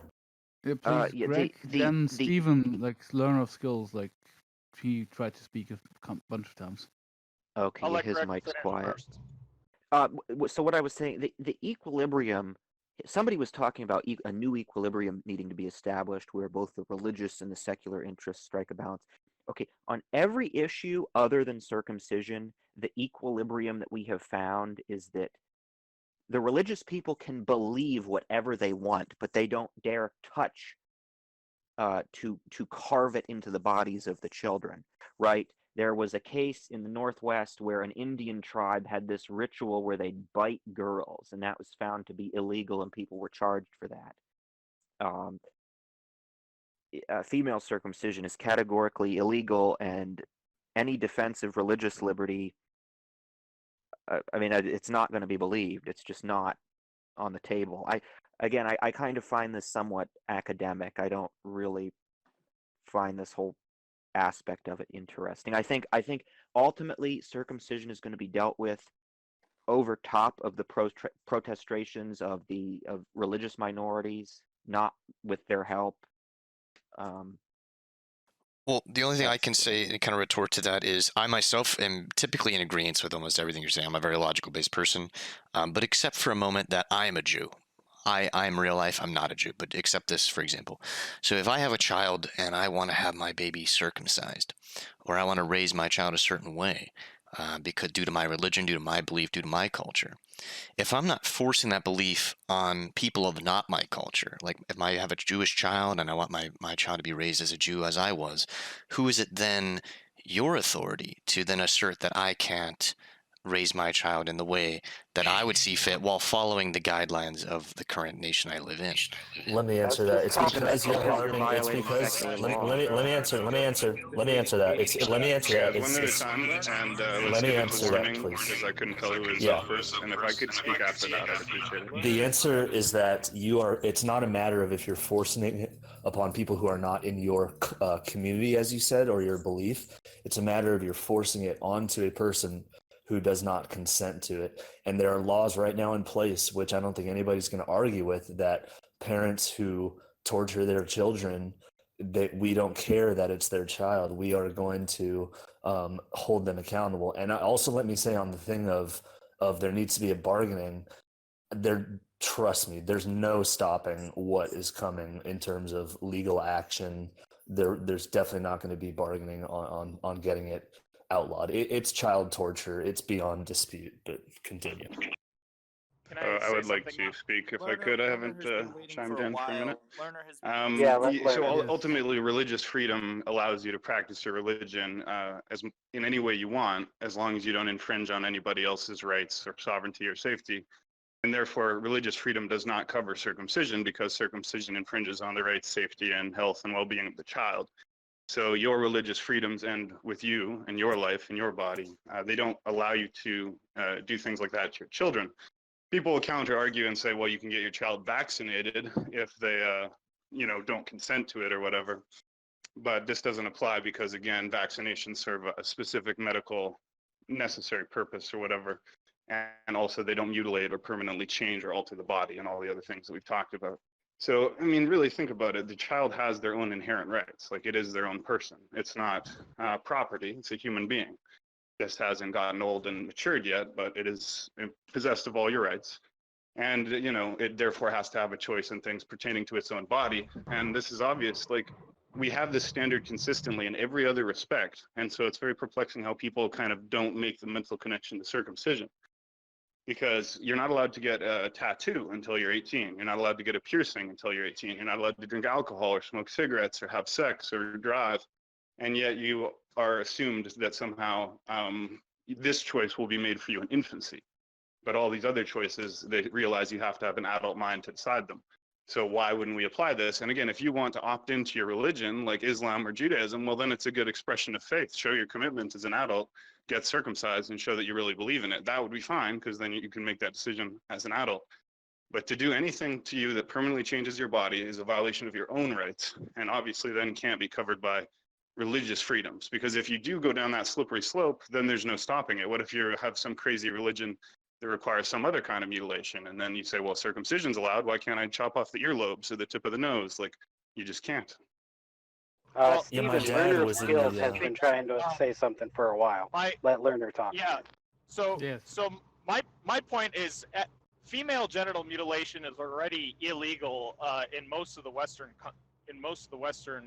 world, and there are sects of Islam that perform female genital mutilation as part of their religion. So if you're trying to say, you know, a religion should have the right to mutilate their children because it's their religion, well, that would also apply to, you know, it should also apply to female genital mutilation. And obviously, so if we can't tolerate that, we shouldn't be tolerating male genital mutilation either, especially considering many forms of male genital mutilation is actually more invasive and more damaging than the types of female, like the most common types of female genital mutilation that is being performed on girls, which is already banned. And another point I wanted to say is earlier, Shattuck, you said something about like, well, you know, maybe we should allow circumcision as long as it's not like some form of mutilation. I would say there needs to be a paradigm shift in that thinking, because the foreskin, if you knew as much about it as I do and know about all the important sexual functions that the foreskin provides, you know, like chopping that off is a form of mutilation.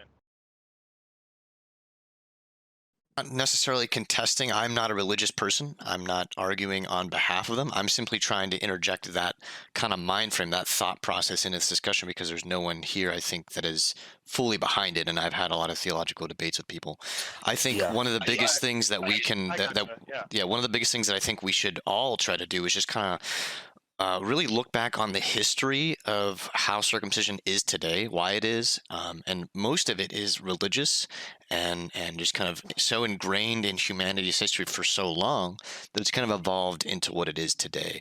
I think one of the biggest kind of rights kind of thing that's going to be coming up in the next 10, 20 years is going to be children's rights and kind of those abortion rights. Like there's going to be a whole kind of movement, and there already kind of is, for pre-birth babies and babies that are born after, and children as they grow up. Like it's going to be more of a stance where parents are going to have less of a right to kind of raise their children as they see fit. And obviously there are parents who don't raise their kids right. I'm not trying to advocate for those people. Let's not jump to that either. But that there's going to be more of an impact on society teaching how kids should be raised. And I think that's something we should also be wary of, and not completely disregard someone's religious beliefs, because at the end of the day, whether I am a factually based person or not, I can't prove that there is not a God. I also can't prove that there is a God. So in my mind, until there's full evidence that can disprove one or the other, it's something that we should not completely dismiss and someone's beliefs in general. Because, I mean, I can only imagine if I was a religious person and someone tried to tell me that I couldn't raise my kid as a Christian. And in essence, that is kind of what this is. And I understand it is that you guys see it as mutilation of a child, and I understand the kind of effects that circumcision has on a penis. I'm not naive of lubrication and sensitivity, etc.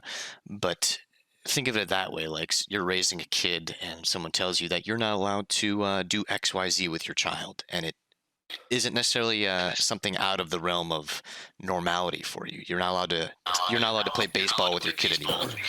For an example. If Shattuck is done, for the purposes of the event, I'd like to offer Aziz the chance to speak, because again, as Sir Shattuck said, there's not that many people who support circumcision here, but Aziz does. I spoke to him in the past, and he actually at the time, Aziz, if you remember, you felt quite confident that you would be able to make a really strong argument in favor of circumcision. So I just wanted to give you the opportunity to do that now for the audience, if you're willing to. I think that would be really helpful. And then we can continue with both sides of it more represented. Okay, thank you. Is my mic coming? How's my volume? Is my mic okay, or is it too low? It's a just little quiet. If you could attempt to speak a little louder, that would be great, but we can hear you. A bit quiet, but good. Okay, I'll try to yell a little bit. If I may ask him, because Shogun, I was just going to ask, and this pertains to him as well, if I may just ask quickly, is everyone here convinced that involuntary circumcision should be banned? And it sounds like you're saying I'm sorry, we were just giving the mic to Aziz, so you can raise that question after. But he is saying that it should be allowed, right? Go ahead, Aziz. Go ahead, Aziz. Please be quiet Yes, for that now. is Warning. correct. Okay, so I'm actually not ready to debate this issue as in a comprehensive manner because to do that I would have to do hours and hours of preparation. I'd have to go through, read all the articles. And I'm sorry, I'd Aziz, have to to interrupt study you, but perhaps since you came in, this is not a debate that you're entering. This is just an open discussion. So everyone is simply expressing their beliefs, what they think, and why they think it, and you have the opportunity to participate in this conversation. There's no expectation that anyone has prepared anything or anything like that. Sure, sure. So I just wanted to say, like right now, I'm not prepared to do that, but I did want to bring up a couple points. So earlier, the point about female circumcision was raised, and excuse me. So I'm opposed to female circumcision. Generally, I don't believe, most forms of it, I think are completely wrong and immoral. I don't. I don't believe that any form of it is mandated in Islam. But I did want to, issue one slight correction to what somebody said earlier. So, there are several types of female circumcision, and when you read the WHO classification, in the first category, there is a little bit of a conflation of two types, so it's a little confusing. Um, so understanding the anatomy, right? The clitoris in the female is analogous to the penis in the male. So removing part of the clitoris, and obviously the penis, serves a greater function. So it's not equivalent exactly, like removing the clitoris versus removing the penis. But they are sort of analogous structures. So if you were to think about cutting off, part of the head of the penis or part of the shaft, that would in some sense be equivalent to removing part or all of the clitoris. And that's called a clitoridectomy. However, but when it comes to female circumcision, there's actually different types. There's actually something that's less than that, that's known as a clitoral hood resection, and that is actually equivalent to a male circumcision. So a clitoridectomy, removing the clitoris, is actually not equivalent to a male circumcision because in a male circumcision, what you're doing is you're removing part of the prepuce or the skin that is covering the penis. Removing part of the clitoral hood, which is the skin that covers the clitoris, that would be equivalent to a male circumcision. But doing a clitoridectomy, removing the clitoris, is going beyond a male circumcision. So I just wanted to clarify that. And by the way, I'm 100% against clitoridectomy. I don't believe that that's. What's the argument, though? So I was Just clarifying a point. just refrain from interrupting and then try to remember we're actually talking about male circumcision today. So although we could discuss female genital mutilation in detail, that's not actually the topic at hand. I was particularly curious because when I spoke to you before, Aziz, you said that you felt you would make a really strong pro-circumcision argument, and that's actually what this debate about in the context of male circumcision specifically. So that would be really interesting to hear. But wait, hang on. I got a question, Shogun. Is it fair for me to challenge people when they make claims? Okay, go ahead. Yeah, so is it fair for me to challenge people to support their claims with arguments or whatever? The only rule here, as you should know by now, is don't speak when other people are speaking. So that means no interjecting, no interrupting, no over talking. So you can essentially say anything you want. You just have to wait till the microphone's open. That's all. And then just be nice. Okay, can you support your claim, SS, or not? Support which claim? That the most common types of female circumcision are worse than or not analogous to male circumcision. But I just want to push this. We're having this debate about male circumcision. Most of the people in the room are anti-male circumcision. We've heard a lot of cases why it should not be allowed and why it's bad. I spoke to you previously. You said you think it's good and that these are very silly, and you seemed quite derisive of the anti-circumcision argument. Now you have the opportunity to speak, and I don't see any difference between discussing female genital mutilation and male genital mutilation, except that male genital mutilation is more on topic. So, please make your case for why you support it, or just tell us why you think it should be allowed. Okay, no, I was just simply correcting a point that somebody earlier made. So, a female clitoridectomy is Okay, we're well aware of the anatomy, dude. Clitoridectomy anymore. We already heard your correction. Warning: I'm going to mute you if you don't remain silent for a little while, okay? Because you're really interrupting and it's getting quite aggravating. So I would really like to hear the pro-circumcision argument and reasoning Yes. that Aziz discussed last time we spoke. Please don't anyone speak.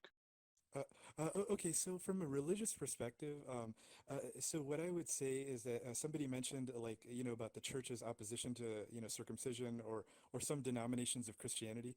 So I would say if you look at Genesis, right, the covenant of the circumcision was done with Abraham and his son and his servants. So this is an Abrahamic covenant, and this is why Muslims follow it because it goes along the Isaac line as well as the Ishmaelite line. What Paul, Christians, value the teachings of Paul very highly. Many of the books in the New Testament are written by Paul. However, so what he was arguing was that the covenant at Mount Sinai was replaced by, the sacrifice of the lamb. That's a lot of what he was arguing. But, I disagree with that.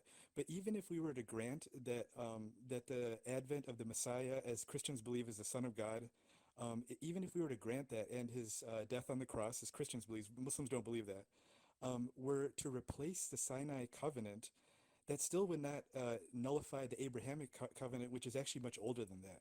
So that would be my theological argument of why many Christians are wrong on that point. And so from my perspective, I think all Muslims, Christians, and Jews should be doing it. But, again, it's, there's religious freedom. If you as a Christian don't believe that you have to do that or you think it's wrong, that's fine. I don't care. Like, if you don't want to circumcise your children, I'm not asking you to do that. Wait, But hang on a second. But you said it should be done by the Well, descendants of he was Abraham. talking. Please don't interrupt him. Okay, so I can take your question in just a second. So that's from the religious aspect. In terms of debating the actual thing, like I didn't come prepared to debate the entire topic of circumcision, so I don't have all the studies on hand, to prove it to you why I think it's beneficial. But I will say this, that again, a lot of these anti-circumcision activists, they're they're kind of going a little emotionally overboard. They're like, oh, mutilation, this is like, you're destroying people's sexual organs. You're not going to have any sexual pleasure anymore. I mean, it's just like so like over the top and extreme. Okay, guys, like seriously, we're talking about a piece of skin. As somebody earlier said, can we 30 to get on 50%. topic It's now? just That's skin. not even. Wait, hold The on a second. clitoris That's is not just even. skin. That is not Cut it even off. close to being true. That is such a false statement to say that 50% of the skin is removed in circumcision. Oh my, that's ridiculous. Okay, that's not true. Study the anatomy. Clearly don't know Let him what you're guys. talking One about. person Okay, talking. stop, Aziz has the study mic. no, actually, I have studied the anatomy. I took anatomy in graduate school, so I know what I'm talking about. Okay? So, yeah. He's just a let's troll. I mean, you're going to allow this? Yeah, guys, I really, Okay, so we hold on. don't normally mute people during these podcasts because the rules are clear. You're all adults, like you're all fully capable of just not interrupting. So just please allow this to proceed in an orderly way as it has been, so we can make the best possible podcast. Okay. Okay, so I disagree with that. That it's 50% of the skin of the penis. Or 30%. That is not true. Okay, so we're removing some skin, like a small piece of skin that's covering the glands or the head of the penis. Okay, and like I said, I haven't prepared for a formal debate because that would take hours of work, and I will do that. Hopefully in the future I will do that. But there are studies out there that look at for infants that are circumcised, they have lower rates of urinary tract infections. Okay, so there are definitely health benefits. Some of those urinary tract infections, in rare situations, they can proceed to kidney infections, which is like pyelonephritis, or you can get cystitis, which is inflammation of the bladder and things like that. All right, can I say something? He keeps on talking. Well, I am a moderator, right? And there's lots of other moderators. And so if we decide that he's been going on too long, we'll politely stop him and address him to allow someone else to speak. But I asked him to make this case, right? And it is also true that we've been doing the anti-circumcision narrative for like hours now. So for the benefits of the debate, we're giving him some time. Now you're being really annoying because you keep interrupting and I've told you not to. So please stop. A lot of people are going to jump in once he's done talking. I got something I want to say first before they all jump on to respond. Go ahead, like whatever. Let's just give him 1 more minute, okay? And then we'll go back to everyone else talking. Go ahead, Aziz. Okay, thank you. And then there, of course, like you guys have already talked about this to some degree about, there's some benefits in terms of reducing the rate of STD transmissions. It's not a huge effect. People who are circumcised have, little lower rates of penile cancer, lower rates of HPV and things like that. And as you said, obviously, like if you're sexually monogamous, that can be decreased, quite a bit. Not necessarily 100% eliminated, but that would definitely be decreased. So those are some of the health benefits, and then I would say, I'm trying to think. Oh, okay. And then of course there are two other conditions that if you are circumcised, you don't have to worry about, and that is phimosis, where your foreskin is, kind of stuck in the front position. You can't fully retract it back. That's not as big of an issue. It can be a problematic, but typically that's treated with, you can treat it with a steroid cream. And certain manual maneuvers, but if that doesn't work, then circumcision is the treatment for that, so you don't have that problem anymore. And then there's paraphimosis, where the foreskin is stuck in the retracted position backwards. So it's stuck in the backwards retracted position. That can be more serious because you can have it can cut off blood flow to the head of the penis, leading to, like some necrosis and gangrene of the tissue if it becomes serious. Obviously, first they're going to try manual maneuvers, and I don't know. There may be other may I other ask you a techniques, question but with your consent, Aziz? wait, let me finish. I'm almost done. Okay. But in that case, if that doesn't work, then circumcision would be indicated. So if you're circumcised, you don't have to worry about those issues.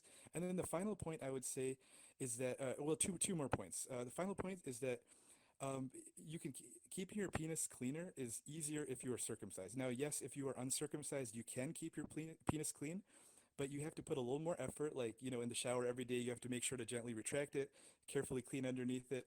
If you don't do that, it can start to smell a little bit. But again, if you're good with your showers, then that's not big. That's not that big of a deal. So that's another benefit that I have as a circumcised individual. And then finally, these are some side benefits. But at the end of the day, that's not the reason as Muslims we do that.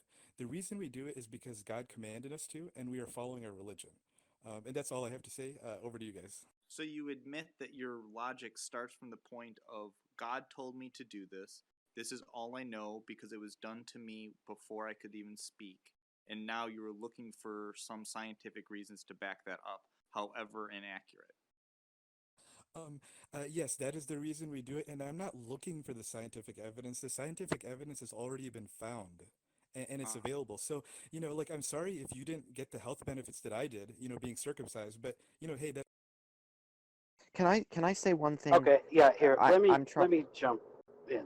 An analogy I like to use, that scene in the 300 movie where the two armies, the 300 Spartans and then the random people army come in, and Leonidas asks, what's your job?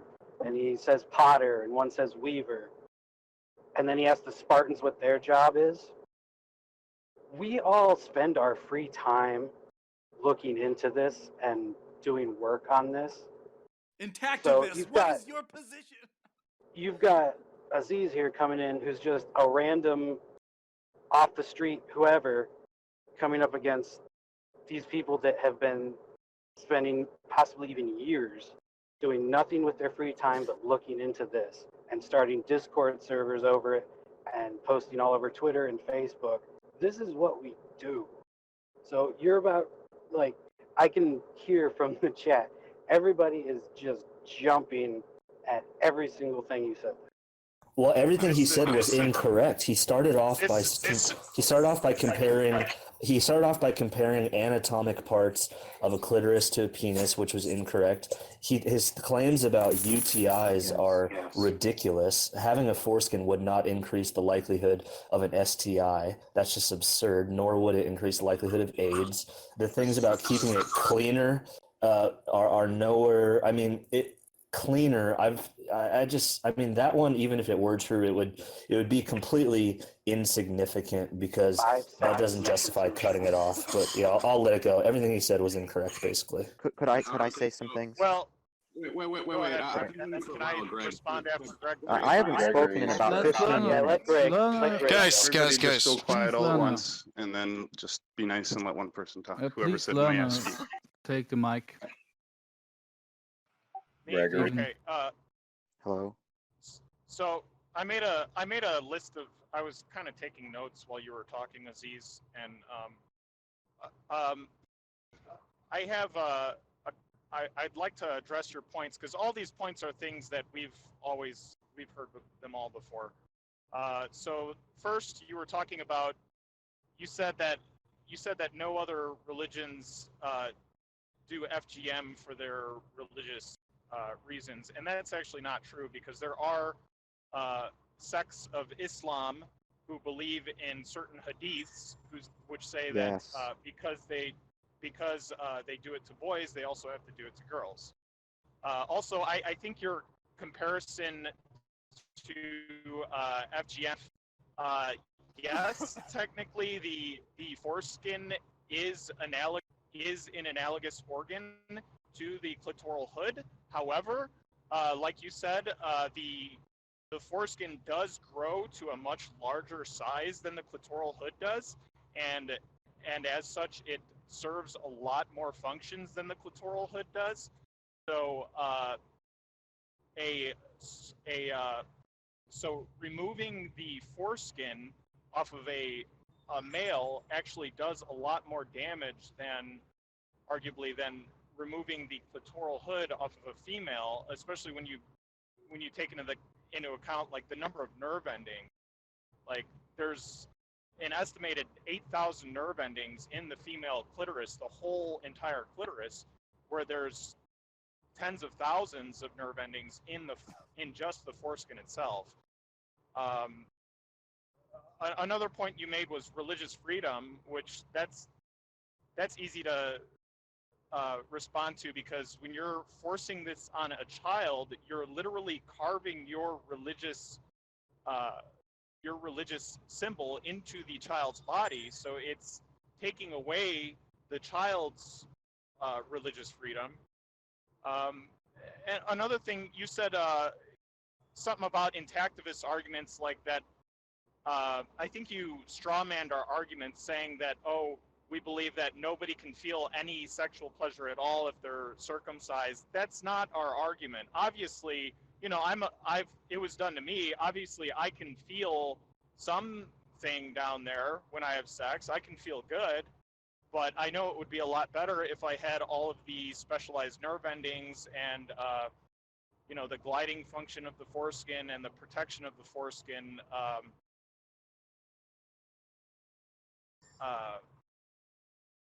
And then let's see, what else? You said cleanliness. I mean, that's not really an issue. You could just wash your penis. And then the claim about UTIs is like the studies that they've done on UTIs. One, it shows the only cases I'm aware of where it actually has a significant reduction in UTI is if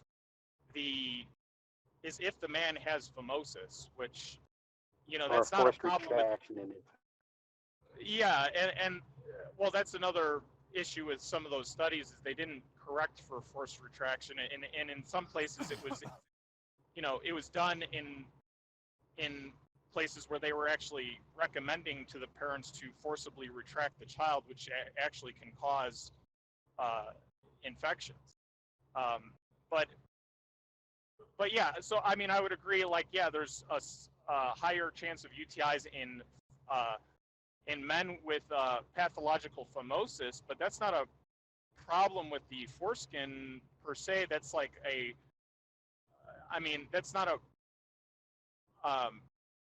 It's just so rare to even have phimosis in the first place that you know, it's not something we should be routinely doing to babies just because, you know, less than 1% of them are going to have the issue of pathological phimosis. And like you said, there's, even if somebody does get a UTI, you know, there's less invasive ways to cure it, antibiotics. Or if somebody does get phimosis, there's other ways to treat that, which is, you know, the stretching and steroid creams, and also Yes. there's also another product out there called Phymocure. Now, a lot of doctors don't know about this, but it's actually it's like a set of rings that you can place inside the foreskin that will stretch it out over time. It's kind of like, you ever seen somebody gauge their earlobes out? You know, they put a small little plug in there, and then they progress slowly to larger and larger plugs. You're basically doing the same thing with the foreskin to cure the phimosis. So, I mean, because of all this, there's, you know, all these supposed medical benefits, there's less invasive ways of curing those problems, and those problems are so rare to begin with that it doesn't make any sense to mutilate a child and permanently damage his sexuality for life for such small, marginal, like insignificant benefit. Also, That's all I A want. question of clarification from the Forefront Peanut Gallery. Aziz, are you in some type of medical school or reading off of a Google search results? Because you use some pretty specific, not super well-known terms there. Yes, I've taken graduate coursework in the biomedical sciences, so I've taken anatomy and physiology at the graduate level. Well, why do you consist? Greg? Why do you contest the 30 to 50% skin figure? Greg, am I incorrect about that figure? No, I mean it's manifestly no, that's obvious. You correct. look at a circumcised penis and you look at an intact penis. I would say it's more than that. In high and tight circumcisions, it's more like 50 to 70% of the total surface area. You have to remember the foreskin is double layered. So whatever is visible at any one time, it's more like twice that. Okay, Yeah, I what just is want to the mention source? parents have. I just want to mention there were a couple parents other. have parents have full right to do whatever they want with their kids. If they're able to give abortion to their kids, why aren't they allowed to circumcise their kids? If they are in charge of their welfare and everything like this, their money, what they feed their kids and their clothes. So when it comes to the private part, how if they be circumcised, the parents have full right to do so. That's what I want to mention. What the hell am I listening to? They don't have what the was full that? right to harm their children. A parent cannot tape their child's mouth shut because it's crying. That's child abuse. They are can't not cut off allowed its to do it. clitoris. They can't Well, stretch its neck. They can't bite it. You remember those girl biting rituals in the Pacific Northwest and the Indians? Yep, that was ruled illegal. I mean, what this other guy Qassem is saying is just factually not true in all Western societies. It's just not true. Okay, so I want to address your point about the percentage of the skin. What is your citation that 50% of the skin is removed during circumcision? Can you provide for me a? Why would you need a reference? Yeah, why would you need a reference for what's visible to the naked eye? No, yes, you do need This a is reference because this is where this is where this is where the issue gets into a level of gaslighting that I'm not willing to indulge. 30% or 50%. People can look One that at up, a time. find one their at own a time. specific statistics. But the Yeah, point that's is, on many you, of us feel that this should not be amputated, whether 30 or 50%. No, That's hold really on the a question. sec. Well, I Okay, can so I definitely reject your provide that claim. for you. Hold on a second. I reject your claim. I don't believe it. Now, if you can prove it to me from a medical journal, a medical textbook, okay, if you can prove to me that it's 30, 50, or 80% or whatever it is that you're saying, I will gladly publicly apologize to all of you on the recorded podcast and say that I was wrong. But until you can provide for me a citation, because you are not qualified in the medical sciences, I don't believe you. Well, that's on you, bro. This is an authority. This is an authority. This is a fallacy authority. My point is, it's appeal not here. relevant, right? It's pro or anti-circumcision, and the statistics and sources can all be posted in the text channel and also the circumcision channel. But this is just a debate, so you don't have to accept what someone says. But again, it's beside the point, right? The heart of the matter is, are you for or against the unnecessary surgery on the tip of a penis, the foreskin of infants? And most of us believe no, and the reasons we've given range from it's a violation of consent, it causes harm, it's unnecessary, it can lead to accidental amputations and mutilations, it can cause infections, it sometimes causes deaths. It should be done by consenting adults, or at least children old enough to understand the decision they're making, perhaps, et cetera, et cetera. And so these are really the key points. So let's not get totally hung up on one little statistic. If I Honestly, can offer Aziz, if I can it's offer really Aziz it one more thing. hinges on If I the have an- flesh penis versus the blood penis, a grower versus shower. If you have a Northern European penis, the amount of skin might be 50% that's been removed because your flaccid penis is much smaller. It's expanding when you get an erection. And if you have, I don't know which region that would correspond to. If you have a flesh penis that is always the same size, it just erects, like moving up, then the amount of skin removed might not be the same percentage. But that is an argument that is very invalid when it comes to the function of the skin that is removed.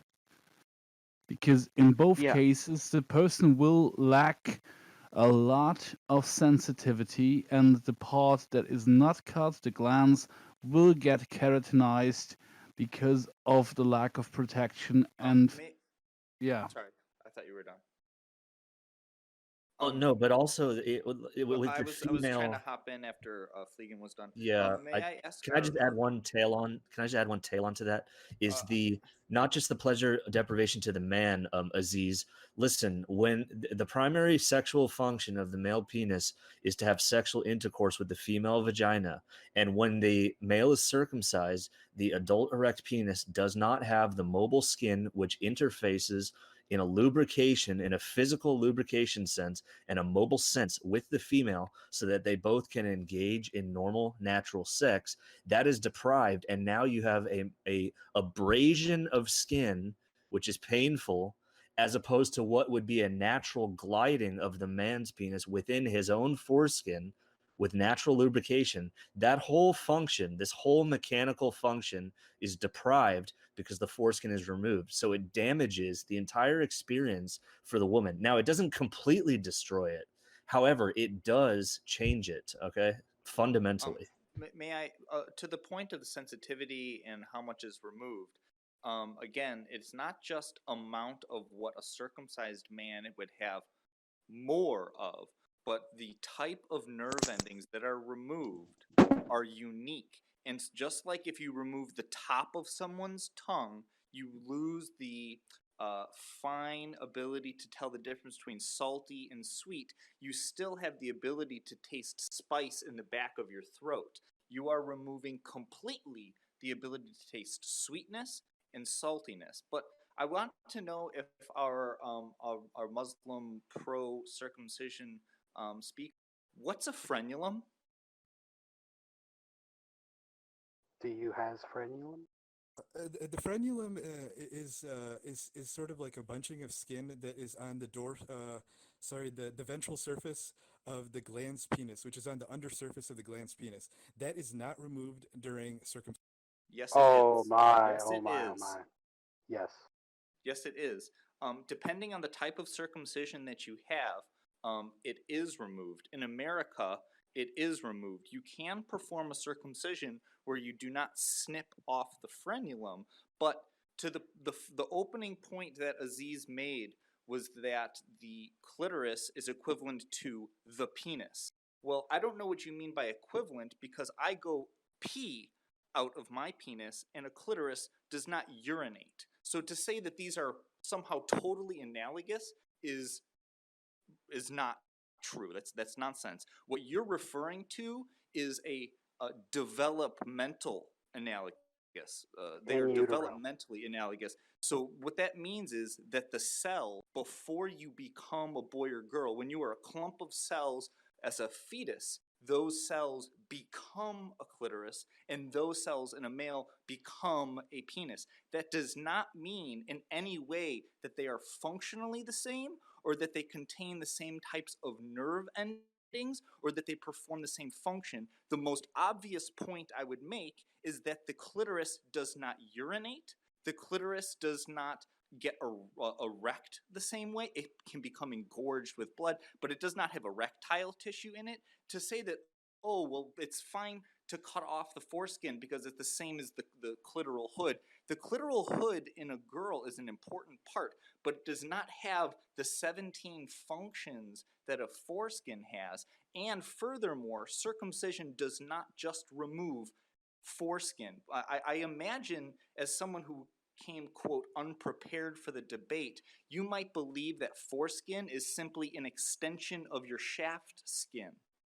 If you have never seen what a normal penis is, you might ask a question from a medical textbook, what is the foreskin like? The fact that you would need a citation from a textbook of what a penis is like is an abomination, and it is a full proof that you have no idea what you're talking about on this anatomically. As a man, the fact that you would need to do a This is Google totally search wrong. to know what a And penis from looks like. a medical field Totally that doesn't wrong. acknowledge Totally the wrong. value of the foreskin. Yes, So it's not So like they're going to my have any question. particular interest in exploring the accurate anatomy of it in the first place. Okay, So so if the that was a clitoris. lot leveled at Aziz, so let's allow Aziz a few minutes to respond. Yes, please.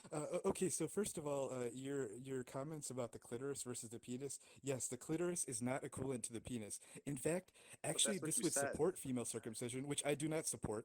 But the clitoris is actually less than the penis because during development, the urethra descends lower and it actually comes out below the clitoris. So the urethral opening in the male, it goes through the shaft of the penis, but instead of developing along the clitoral line, it develops below that. So the clitoris is actually much smaller than the penis. It is erectile tissue. It is What is erogenous this? tissue. Okay, so stimulating the clitoris in some ways is similar to stimulating the penis, so that there is a sexual function for the clitoris. And that's why I'm 100% against cutting off the clitoris. Okay, Okay, because but my point. Okay, I'm the sorry. fine touch nerve So endings in the clitoris are the same as the fine touch nerve endings in the foreskin, and they're not found in any great numbers in the glans penis. I'm sorry. I'm sorry. We're not supposed to go back and forth. But my point about the first thing that you said is that, quote, the clitoris is analogous to the penis. Now, the penis is not just one thing. There's the shaft. Apart from the internal parts of erectile tissue. The point I was making about your inaccuracy of the penis is equivalent to the clitoris is that is clearly not true. And to make analogies between the two is nonsense, and that it's a way to skirt around the issue to say that you would have to cut off the entire penis to equivocate to a clitoridectomy.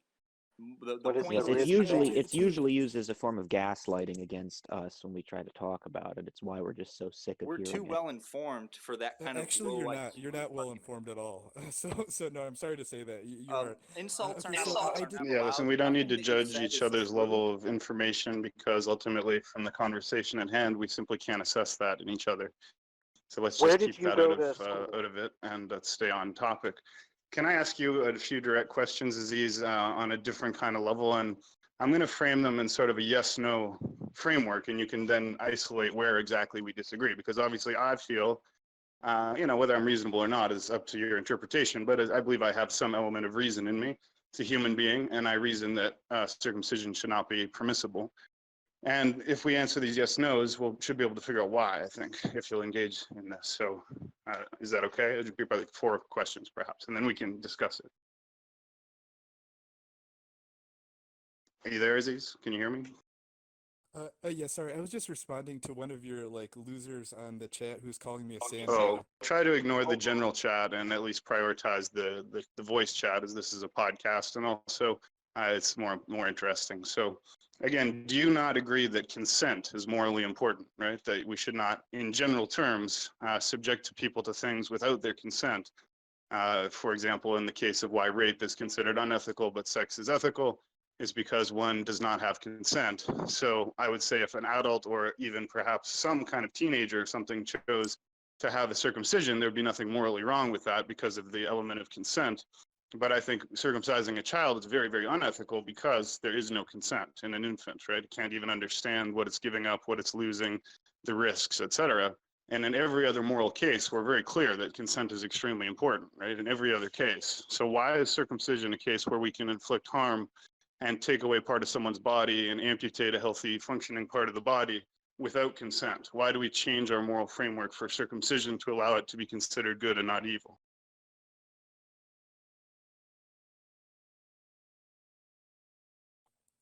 Sorry, I was just responding to somebody in the chat. Oh, okay, so like I said, I did not come prepared for a full debate to Yeah, debate sorry, every Aziz, but single you've issue. repeated that several times, and I've already explained to you this is not a formal debate. None of us have prepared for it either. You are not expected to have prepared, and it is not relevant that you have not prepared for a full debate because, again, this is not one. So please stop repeating that. Could you please answer the question? It was long-winded, but it is a question. Okay, that's fine.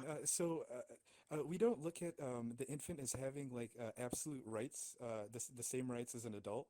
So we would say that the human rights that you are attributing to the infant are reduced relative to an adult, and we would also say that this is that this is relatively, I mean, it is something, but it's relatively minor.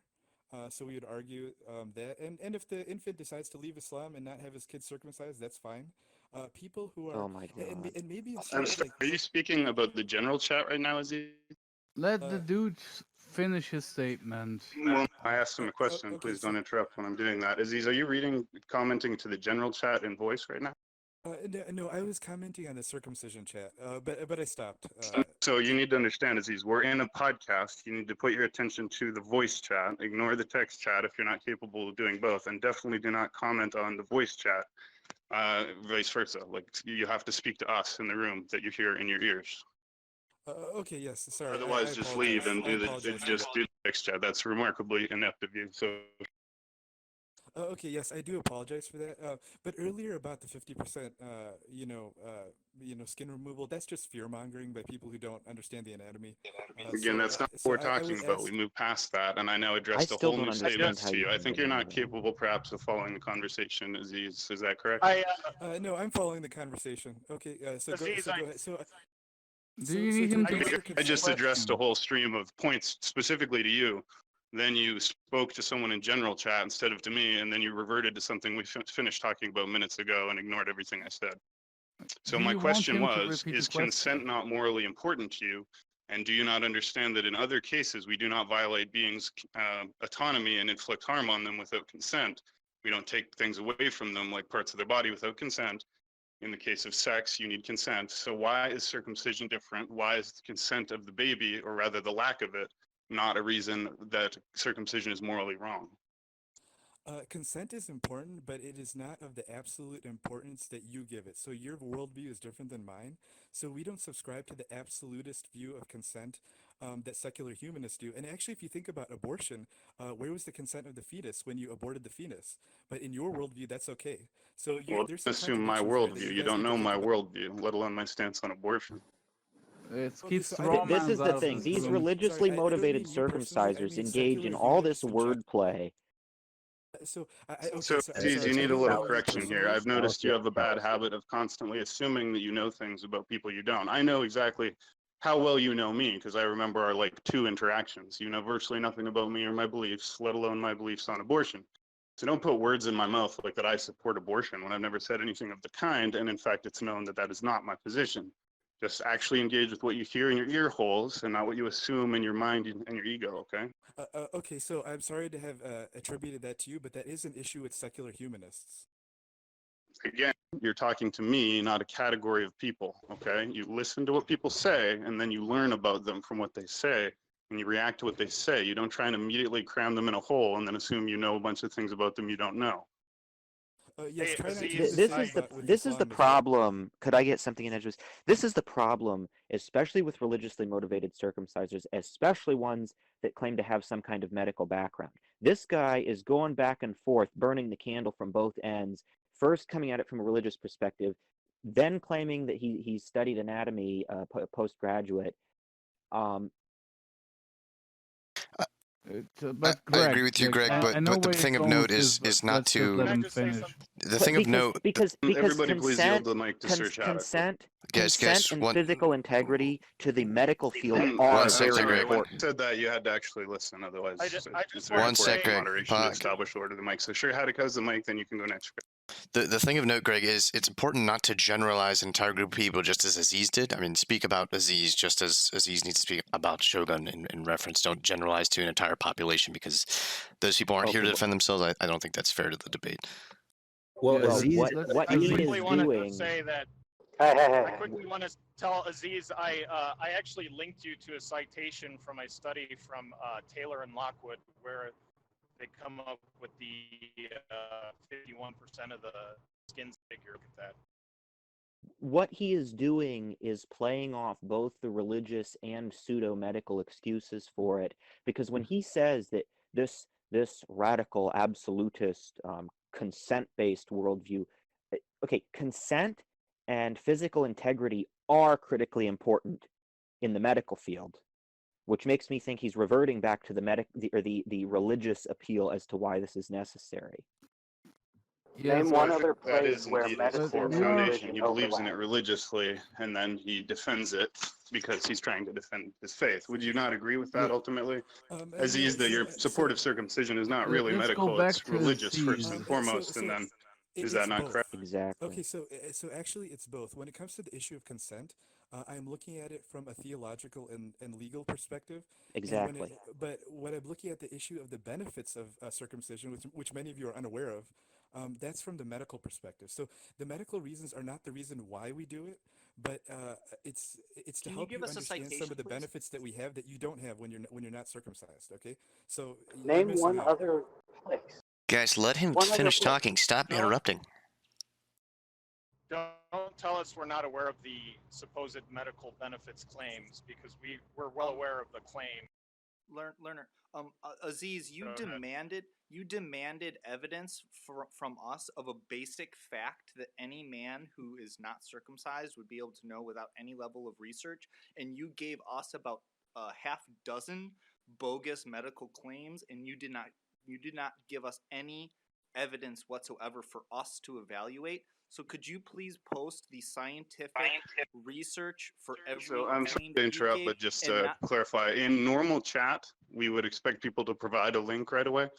But because this is a recorded event, and as we've already seen, he has some difficulty doing two things at the same time while talking, just focus on the voice chat like I asked, which means you can't always be ferreting out articles. However, we did put that channel there, so as soon as you can, put all your evidence there. And in fact, I want to point out, Aziz, that I made the circumcision channel on the server for you because you said you had overwhelming amounts of pro-circumcision evidence and you were going to post it in that channel and show everyone how great circumcision was. Have you done that or no?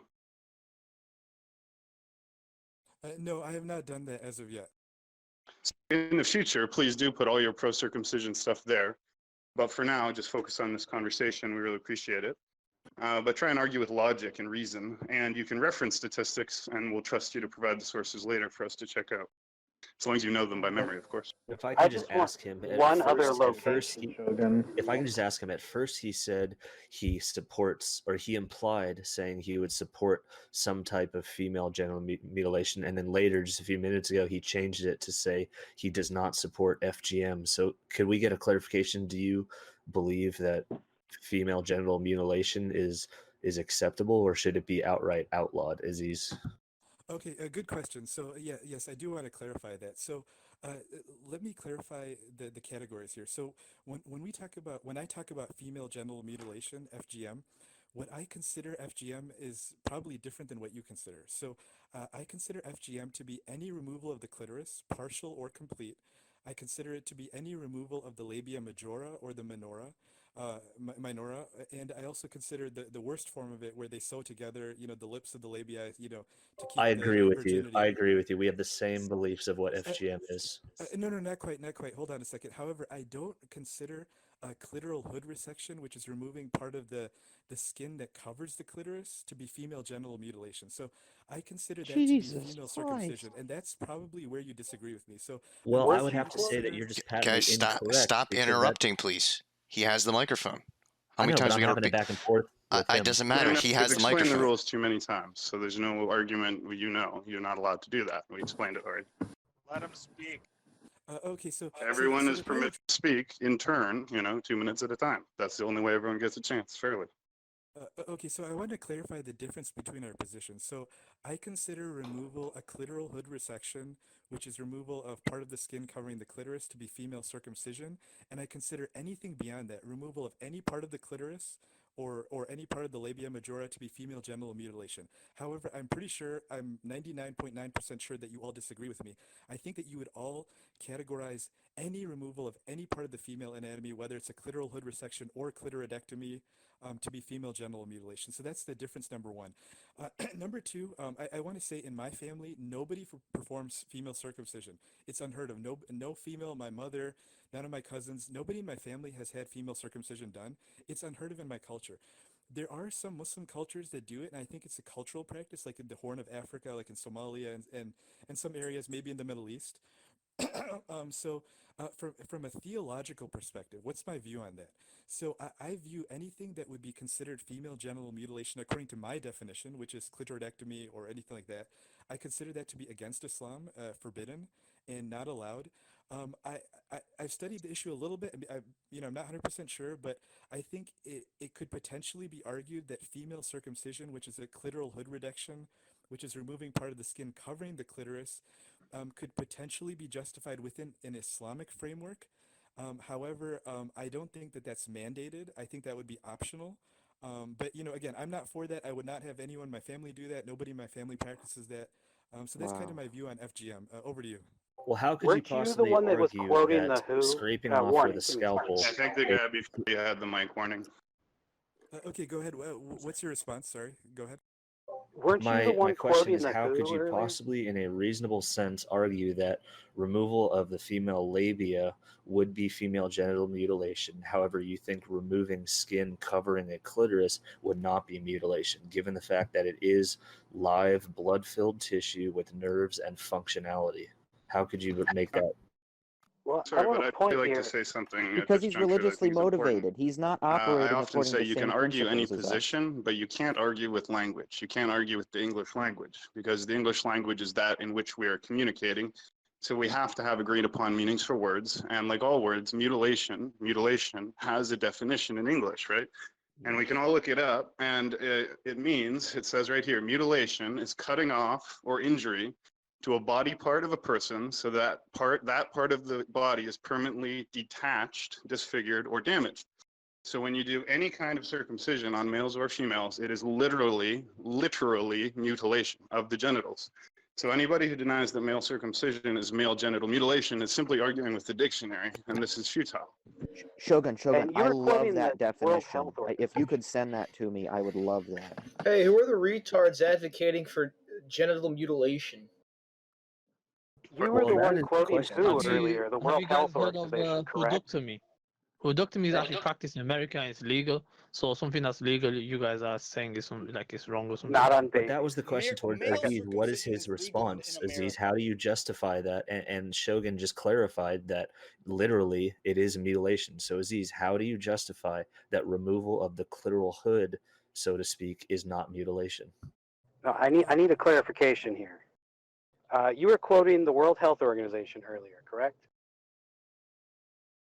The WHO and the Hadith, Somebody he was? quotes them in the same sentence.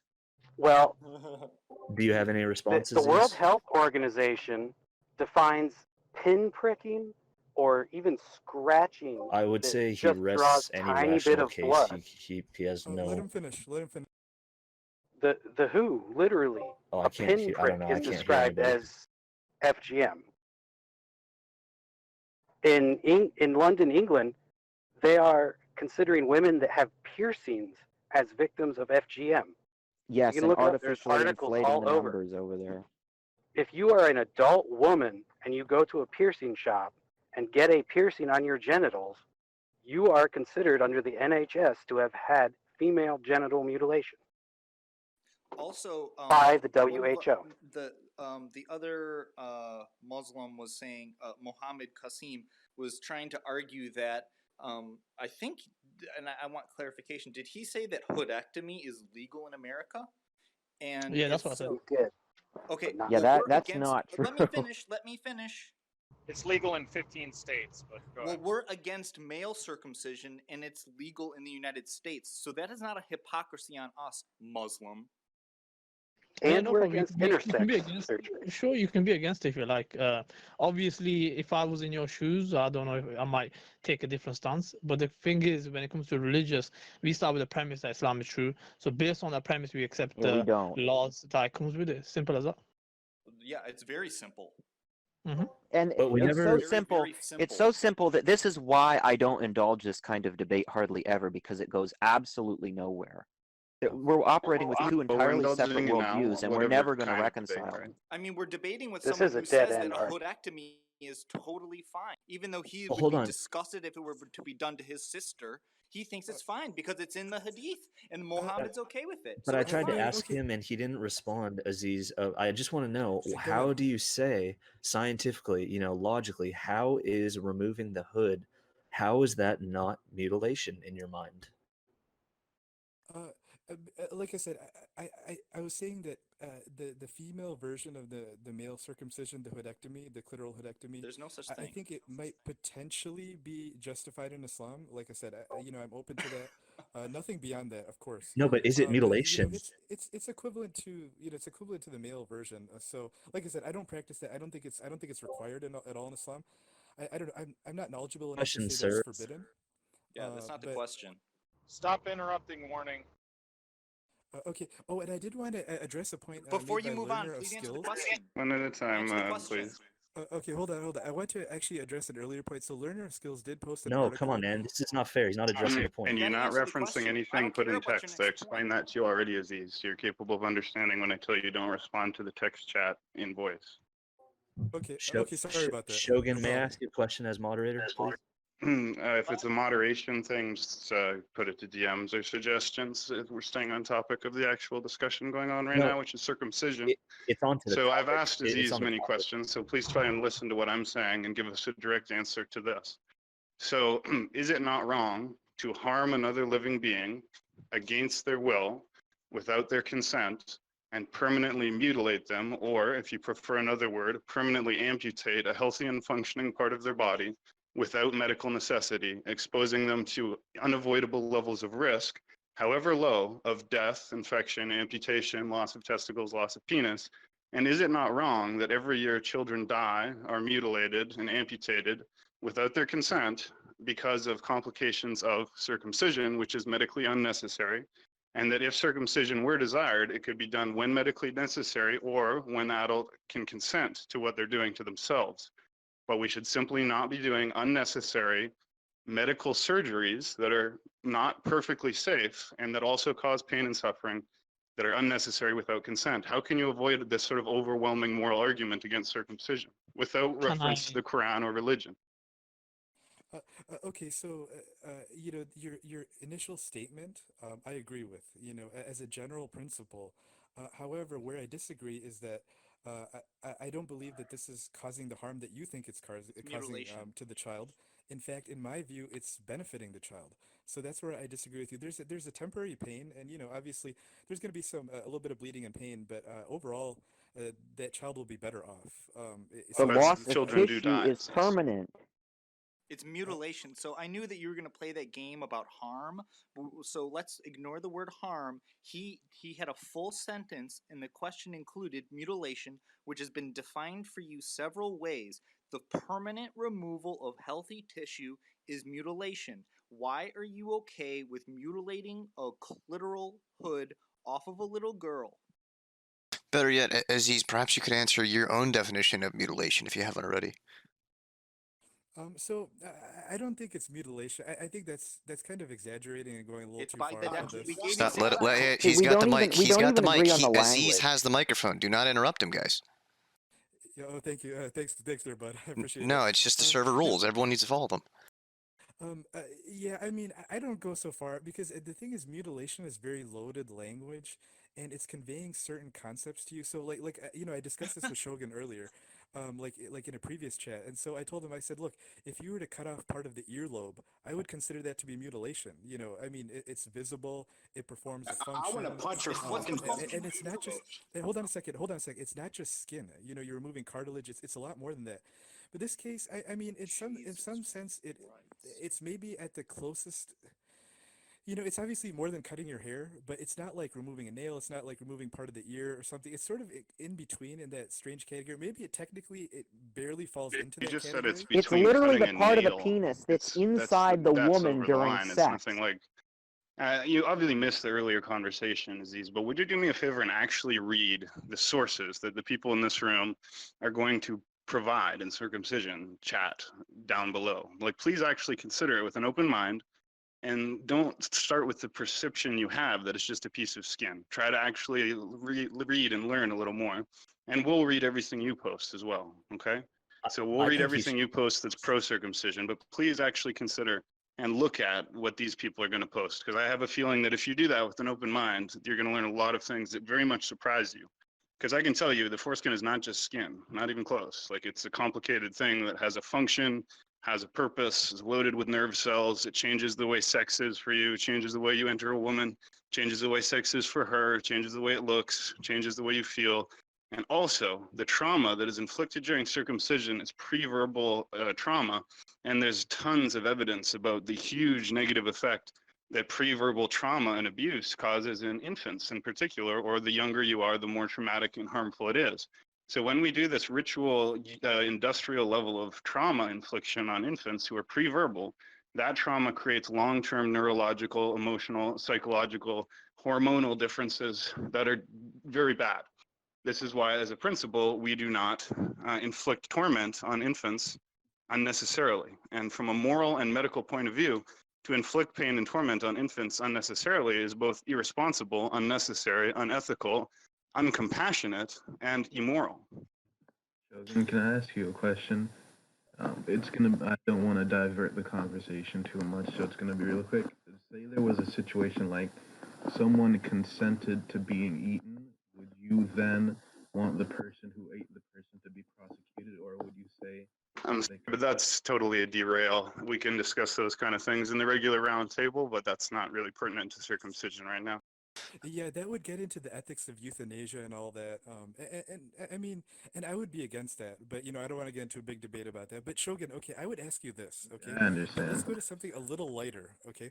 Okay, so you're against, any changes to the body of the infant without consent, okay? Not How would you feel but about Gaslight. That was apologize for the interruption. okay? How would you feel about getting an ear piercing for an infant? Totally unethical, should not be permitted at all. No reasonable person should do this. Okay, well, in that case, you're consistent at least. Now, I disagree with you, but at least your position is consistent. How much tissue is removed during an ear piercing? I mean, I'm not in favor of it. When I heard about it, I thought it was freakish, but how much tissue is destroyed during Relatively an ear small piercing? puncture. I mean, you just look at your wife's earring, or look at a woman's earring. It's a small hole through the ear. Literally a pinhole. Likely zero tissue is removed because it's just displaced. But why are we even talking about this? In a That's proper irrelevant. So I piercing, asked you some why is it tissue not is unethical, and you're avoiding the point, right? So we would all agree that when an infant dies, it's a tragedy. And when an infant dies unnecessarily, it's a great tragedy. And when infants die from the same cause every year unnecessarily, it's a very great tragedy. And this is the case of circumcision, because every year they do thousands or however many thousands of surgeries to circumcise babies in Islam, Christianity, Judaism, and otherwise. And some small number of those result in the loss of a penis, the loss of testicles, infection, death, complications. This adds up to thousands, or at least hundreds, and probably thousands or more of, hurt, wounded, dead, disfigured, and otherwise harmed victims, infant victims of an unnecessary ritual practice called circumcision. All of these could be avoided simply by not doing this unless it's medically necessary. So obviously these children dying and having their penises cut off, which I'm sure you're aware does happen with some regularity, could all be avoided. And so when you defend circumcision, you're defending this. You're defending the unnecessary death of infants. And obviously even one unnecessary death from a ritual penis altering surgery that has only religious justifications and goes against all other medical and moral standards. This is an indefensible position. And unfortunately, your religion is now motivating you to defend an unethical practice that cannot really be defended. But you would now have to reject your Quran, so that's obviously out of From a question. religious standpoint, it's completely justified. So there's many ways you can justify the kids that die, they're gonna go in paradise. So it's completely justified from a religious standpoint. Oh my God! Did he just say that the kids that they kill, end up in paradise? So that's the excuse. Let us know your position on circumcision if you'd be so kind. Yeah, guys, let's turn it over to Muhammad Qasim and let him speak as another Muslim. I want to hear his perspective. Over to you. Yeah, so I'm basically saying the kids that die as a result of it, obviously it's not done intentionally, but if they die of effect of it, so it's completely immoral because the creator has told you to do it, and if this effects of it, the kids will be entering the paradise. And the same case we know in the hereafter. The afterlife, people will not have no argument against God. So we have to look backwards. When we look backwards from the afterlife, and we realize that we can understand that there's no it's not negative. It's not something negative. So why don't you just kill them? I'm open like we haven't been told to do so. I can just add something about some scientific studies that are relevant to this topic.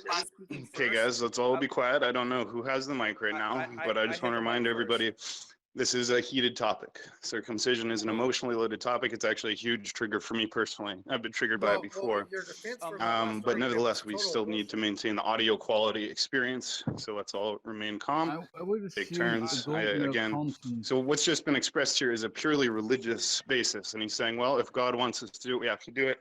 Unfortunately, this is very hard for us to argue against. And unfortunately, there are 2 billion Muslims in the world who are practicing circumcision. And that number is growing. That's 2 billion children having unnecessary surgeries on their penises in our world today. In 2020, when we could be on other planets and in spaceships, we're still Yes. strapping Oh my children to God. little Yes. boards by hand and foot, mutilating them and killing some of them. Yeah, And they're like crying There and is they a don't like bit. it, and we can I stop at any think a time. golden And as like parents, our like job is to defend and care can for I and love our babies. But their very first experiences coming into this world are not being hugged and breastfed as they should be. They're being surgically tormented. And this is very profoundly disturbing, like I've been unnecessary. And circumcised it would and be so nice you if know we weren't a species that did crazy shit like this. I've Shogun been made some circumcised. It awesome hasn't points. affected I me in actually my had the later mic. life. Guys, let's remember one person has the mic at a time. I had- Please respect that, I had guys. the microphone. Thank you. I had the microphone and I was going to respond directly to what the real deal was saying. He said that if you kill a baby during circumcision, they'll go to paradise. I So never it's said fine. that. I never said that. No, no, no. I That said was Muhammad Qassam. Oh, sorry. There was sorry. The green was lit up on my screen. Anyway, so he had said that if you kill a baby during circumcision on accident, it's okay because he'll go to paradise. My response is, then why don't you just kill all of your babies, because then they'll end up in paradise, and that's the goal anyway. But beyond just killing babies, are you aware of the kinds of sexual trauma that can turn someone gay? Do you understand that an early traumatic childhood experience of a OMG, sexual you're nature? pushing Let me emotional relationship into finish. physical? Let him finish. He has the microphone, man. Let him finish. Let him finish. The number of boys that you are turning gay or somehow sexually degenerate by traumatizing them, by cutting their sexual organ without anesthesia when they are days old. There is no practice that can happen earlier and more severe and in a more sexual way than to circumcise a boy or girl like this. So not only are you killing some babies and hoping they go to heaven, but you're also turning some of them gay, and you're turning them into sexual deviants. I hope you appreciate that. I'd actually, but let's point something out. That's a claim that will require some evidence. Nobody's going to just assume that's correct can I respond to that? until Can you I provide respond to that? sources. But again, you can wait till after Can the I podcast respond to to do that? that, and everyone can check there to see who's been able to support their claims with evidence and who has not. Yeah, can I respond to Study that? right now, but there are studies. There are studies Can showing. I There respond are to One that? at a time. There are studies Uh, showing, and I'm pulling that up right now to support what he just said, that circumcised male, it increases the likelihood of sexual promiscuity, of drug use, of different things, and I'm pulling that study. Yeah, I would love to see I've studies on seen that increase drug use and sexual promiscuity. Yeah, can I? But the main point I'd like to bring up about this is, as I said before, Everybody be quiet. Do not overtalk, okay? And if someone else is overtalking you, yield the mic. I myself, as I said before, fall in a religion. I don't believe in a God in the physical sense. But my main observation of tonight, and I understand this is a heated topic, is that if we as master debaters can't understand or connect on the fact that some people believe in a higher power and some do not, if we can't reach a connection on that, yes, I accept that you believe in this, I accept that you don't, then we're not going to be able to reach common ground here. And I think that's what we should be striving to do. And from that kind of simple basis, there's been so much back and forth on what is correct, what is incorrect, studies that are being claimed to be bogus, studies that are claimed to be competent. I hope those get posted in this chat later. The mainstay is to understand is that if you have a different worldview, simply disregarding another because a God decrees something or a scientist proves X or disproves Y, it's not conducive to the kind of discussion at whole. It doesn't help bring it all together. And there are two different sides that wholly believe in their beliefs and have facts that disprove each other. It's wholly useless that they can't understand each other's point of view, and I think that's something we should be striving to do here. And the other thing I'd like to ask, and that's to Aziz and to potentially Mohammed, is, Aziz, I asked you a question earlier you didn't answer, is can you define mutilation to us? Like, what is your definition of mutilation? And can you answer that without dancing around that? Just answer me, like, can you define mutilation for me? Because you haven't done that. Okay, so typically when it comes to definitions, I defer to the Merriam-Webster dictionary. So if somebody can pull up that from m-w.com, mutilation, and just read that out for us, I would pretty much go along with that definition. Again, I don't know if it would Isn't that apply what in the case of was done circumcision, earlier? but let's use that as a basis starting point. So could somebody pull that up for us? Okay, so I'm I pulling will it up right provide now. the definition, but Okay. what we're going to do is look at the definitions as they come up. Okay, so it says Yeah, but you're mutilation. bouncing The from first point A to definition you will point B. find is the action of mutilating or being mutilated. So what we're going to do, therefore, is go to the word mutilated because that then is the root word. So in order to know what mutilation is, we must know what mutilated is, as mutilation is just the active form of the word. So if you look at the dictionary definition, it says inflict a violent and disfiguring injury on, mutilated, inflict serious damage on, but if you go down to it, it means maimed, mutilated, lopped off. But that's a little, it doesn't seem quite right in terms of what we're looking Shogun? for, He if you requested know what I the mean. Merriam-Webster. I'm Like, mutilating my fucking the chicken definition I sandwich gave right now. before is from the Wikipedia. I have the Merriam-Webster. He requested the Merriam-Webster, so if I may just Good, read post it in the chat if you can. Sure. Yeah, I post it will if you post can, it. sorry, and if anyone has a definition they want to use, I'll look for. So he requested the Merriam-Webster, and this is what I'm reading from Merriam-Webster. I'll post it. The definition of mutilation, number 1, an act or instance of destroying, removing, or severely damaging a limb or other body part of a person or animal. The second entry is an act or instance of damaging or altering something radically. And I'll post that right now. Yeah, okay, so so is yes, it like the definition I read? It's clear that when you amputate part of someone's body, an amputation is a mutilation, and a mutilation is an amputation. They are both examples of one another.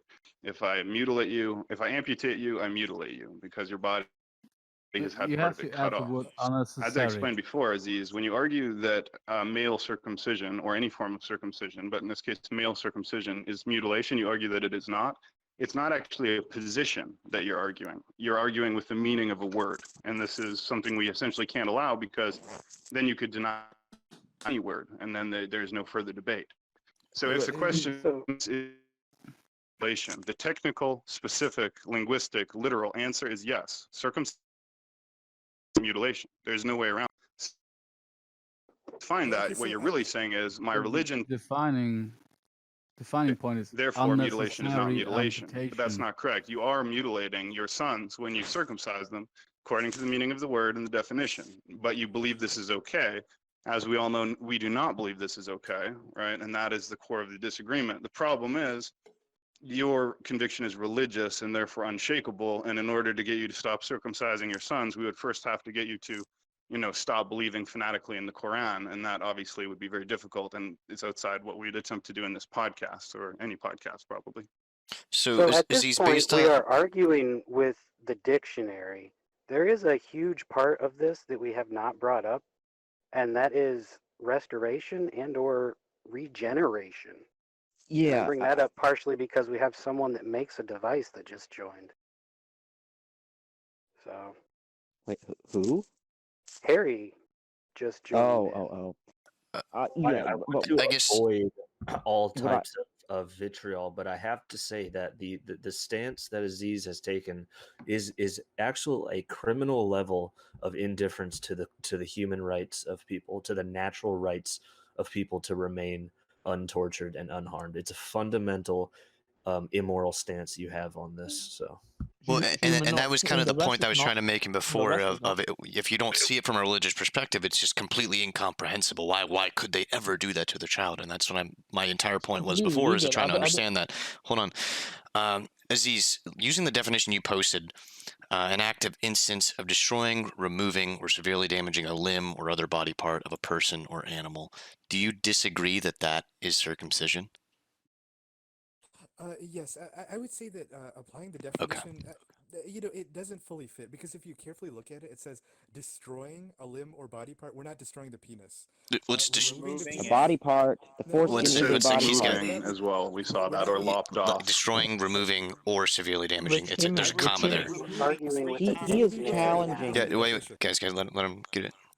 Okay, so let me go through the definition. So I disagree. I mean, again, I think it might be possible, technically possible, to apply this definition, but I'm going to push back against that. I don't think it fully properly applies because if you think about it, okay, destroying a limb or other body part. Yeah, I mean, again, you're taking off the skin. You can say you're destroying the skin, but are we destroying the penis? I would argue no. The Are we skin is an removing the organ. penis? Let The him finish. Let him integumentary finish system is an talking. organ. Gregory, he has the microphone. Come on. Yes, the skin as a whole is an organ. However, removing like a small section of skin, that would not be considered removing an organ. Okay, because that's not 50%. the understanding of an organ. Body part was the Let word. him finish speaking. Just I'm not like I don't want to dole out server mutes, but guys, come on. honestly, See, the thing is, you guys are thinking about this totally wrong because you're offended by what he's saying and you want to contest it. The way to contest it is to let him honestly, finish his point and then structure a really compelling counterpoint. But let when him you finish. overtalk him, you're actually countering your own goal, right? You're not helping your cause. So if you want to explain to the people who listen to this podcast, which could eventually be hundreds of thousands of people, why circumcision is bad and they shouldn't do it, you have to make the podcast good to listen to, so they actually listen to it. Indeed. Well, the issue is he says like 12 different No, points no, in a no, row, no, and we no, can't no. go We back have to and let him argue all of finish. them Just in a let him row. let him finish. Let him finish. He didn't go on for that long. Go ahead, Aziz. Okay, thank you. And like I said, after I finish, I will shut up, and you can make all the points you want. I'll keep quiet. Okay, so I would say removing a limb or body part. Okay, you're not removing the penis. Severely damaging a limb or body part. Again, I don't see circumcision as severely damaging a limb or body part. I'm circumcised. I don't have any problems. I've never had any problems with my penis. So I don't see it that way. And then when you go to definition number 2, an act or instance of damaging or altering something radically. So that term radically means to some great extent. And once again, I view it as like a little piece of skin that's covering the head of the penis. So I don't view it as as altering it radically. Now you might say, It's oh, larger than a there's glans great. clitoris. Hold on a second. You might think there's a great loss of sexual function or this or that, or you may have your reasons and you might disagree with me. But My I do foreskin not is view larger it than a as clitoris. hold on. Oh, I do not view it as damaging something Right. radically. Okay, Therefore, whoever is there- yelling like that and interrupting is going to need to be muted now. yeah, but honestly, I would like Aziz to stay focused on the point and not go off on tangents. Well, I propose something though, to be honest, like it would seem to me that it's almost futile because we have already laid out all our numerous arguments against circumcision, and obviously he hasn't really responded to or counterpointed any of those. But we already know that his core conviction is Islam and the Quran, and so although he may actually linguistically exchange, he's not actually, his core assumption that what the Quran and Islam tells him to do is inevitably and always right. Therefore, he essentially cannot really argue in good faith because you see what I'm saying? It's essentially futile to try and convince He's Aziz also not even being. because he's At this point, arguing from a He's also position of not even essentially being. blind but faith. He's also not even being Guys. Oh, and radical. this is really important. I'm Hold sorry on, to hold on. microphone One hog. at This is a really time. important. So, Okay, let me just Sir finish. Let me Shattuck was just saying, finish. without a religious point of view, you can't understand Islam or you can't understand circumcision. But I just want to point out, I am myself religious, and many, many religious people are religious and believe in God, believe in Jesus, go to church, pray, do all kinds of religious activities, have real faith, et cetera, from all different religions, and yet don't believe in circumcision. So we can't just say, oh, well, you have to respect religion, or if you were religious, you would get it. No, because not all religious people sanction this. And so people must be allowed to be religious all they want, but they must not be allowed to mutilate children. And this debate over whether it is or isn't mutilation, well, according to the English language, it is. We already saw that it is technically mutilation, according to the strict meaning of the word. But again, that doesn't matter. The question is the ethical nature of what we're discussing, whatever we call it. So whether you call it mutilation or amputation, well, it's certainly an amputation. You're amputating the foreskin. Amputation of babies is just as wrong. So it's beside the point. And the other thing that I don't think anyone caught on to in Aziz's breakdown of the definition that we use from Merriam-Webster, the thing that he actually did is he went through each word, destroying, removing, severely damaging a limb or other body part, of a person or animal. And he fundamentally, yes, he is religious, and I'm not mean to speak for him, but the thing I think everyone kind of missed is that he wasn't necessarily arguing the definition from a religious point of view. He's arguing from a logical point of view that he doesn't interpret it that way. So that's something else I think we need to take a look at least Which is in the concept of the debate. Is you can be religious, you can be religious, and you can, guys, let me finish, please. You can be religious and reject circumcision, but you can also be religious and be in favor of it. But the mainstay is how you interpret mutilation and the definitions there within. Because we're at an impasse here by because the same definition, by simply cutting your hair or clipping your nails, by the same definition, you are mutilating yourself. No, you're Because you are not. They're removing. dead. They're dead Hello, keratin. Southern English, but I was just trying to say I want Aziz to finish, but stay on a straight line without meandering onto some tangent topics. So we can get that out of the way. We've Because I now. want to hear So the Aziz point that make his point, but not make dozens of points that were not part of the question. He So- made his point though, and it all rests on the from Mary- claim that the foreskin is a minimalized. His whole thing is founded upon this belief, which is done in ignorance, that the foreskin is some little piece of skin that has a dismissible function. That is his main problem. It sounds like he's making this argument completely from ignorance. I would actually recommend he spends a few hours watching different pornographic content of natural intact penises and learn something about the function, because right now he knows nothing of the subject. Yeah, and Can I say something? Can I say one thing? I've been trying Can to I get say into one this thing? as long as you have. So when I read the definition from the dictionary that Aziz requested specifically, I gave the definition, and when I read it, I knew what games he was going to play, and I repeated the word removing adamantly 3 times. He gave us a paragraph dismissal of all the other words. Oh, it's not radical. Oh, blah, blah, blah. About all the other parts, but it is removing a functional body part. It is not a fingernail. It is not hair. This is a functional body part. And It doesn't regrow. But adult. It doesn't come back. And let me finish, please.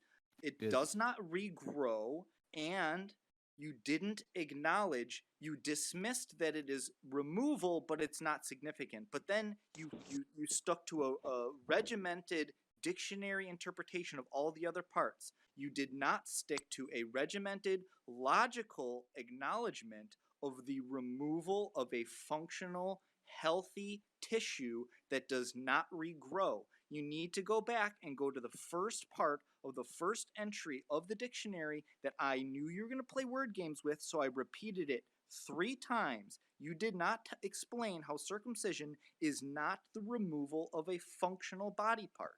Well, the thing is, like, for example, if I was a lawyer and I looked at that, what Aziz was doing is taking it down to like a lawyer level, where essentially you break it down on that level and try to disprove it almost in like a court of law kind of way. That's at least how I saw it. And this is coming again from my perspective. I don't believe in God. I don't believe for or against circumcision, but I think if you understand that context of how he was breaking it down, it makes more sense how he reached his conclusion. Does that make sense? The lawyer thing's kind of ironic. I'm an attorney, and so I knew that was how he was going to break it down. And you're right. He did a lawyeristic addressal of everything except for the part that I repeated 3 times. He did a lawyeristic breaking down of the elements of everything else except the most important part, the part that proves him completely wrong. Because we're debating what's the definition of mutilation. Now we can move on. We all agree the dictionary definition defines circumcision of men on the foreskin, and girls in any way, right? Boys in any way, girls of any way. You're cutting off tissue that doesn't regrow. That's mutilation. Case closed. He failed to address the removal of a healthy body part. We're not going to give him back the mic because he's just going to play more word games. We've proved Aziz wrong. Mutilation is circumcision. You're wrong. Can I say something? honestly, okay, if just say it. Regan, let me talk. okay, Guys, we now stop have yelling. Guys, we now silence have on the mic. I Silence on the want mic. to Guys, let you talk, stop. we man. now have I three was gonna three say, Muslims. Okay, let guys, Greg everybody talk. settle What the down. fuck? We've been talking for a long time. Jesus It's an fucking Christ! emotionally I was charged just gonna subject. say, let's But everyone needs Learner to and Greg relax, take a talk. deep breath, and go one at a time. But I I haven't. actually agree with No, what this guy said. We I'm cannot argue completely with the calm. English It's language. just, According to the English language, the oh, circumcision sorry. of the foreskin is clearly mutilation. Now, I think that's obvious. I think the dictionary makes that clear. Multiple sources make that clear. Now, the room can make up its own mind. Everyone can decide what they think mutilation means, and the audience can. But there's no point in arguing really with Aziz because A, he's arguing with the English language, and B, he's arguing from a position of faith in Islam. And our fundamental idea here is that we, in order for the roundtable to function properly, base our arguments on three things: reasoned argument, logical evidence, or rather, reasoned argument, logic, and facts and evidence from sources. So as long as the root of what Aziz is saying is simply the Quran says we must circumcise, so we must, then ultimately he can't actually really engage beyond that. And we can just kind of note that and move on. So. Yeah. Honestly, Can I I just say wanna one thing? let Can I Greg say? speak and let Learner speak because they both try to speak. The other thing we got to remember, guys, that is when sounds the good. mic is Yeah. available, don't ask to ask a question. Just ask your So question. just shout. Okay. Well, now I'm talking. Yeah, Okay. go for it, man. Nobody said shout. He said you just We don't have ask now. permission Okay, to for an ask hour and a questions half 'cause you now, we have automatically been can. talking. We've basically been spinning our wheels. We now have three Muslims in the chat, none of whom are arguing in good faith, and one of them is basically trying to rewrite the dictionary. I think they need to be ejected from the chat, and I think we need to move on to one of the final things. What you saying, blood? Well, I'll respond to that. One of the right? final We're not going to things that I eject wanted to anyone. People are allowed to be Muslims or any other religion. one of the things I But I'm wanted to just talk pointing out about that was in the the context of a debate, and actually we welcome Muslims and all people here, and please bring your other Muslim friends. We love a diversity of opinions, and it's a debate server.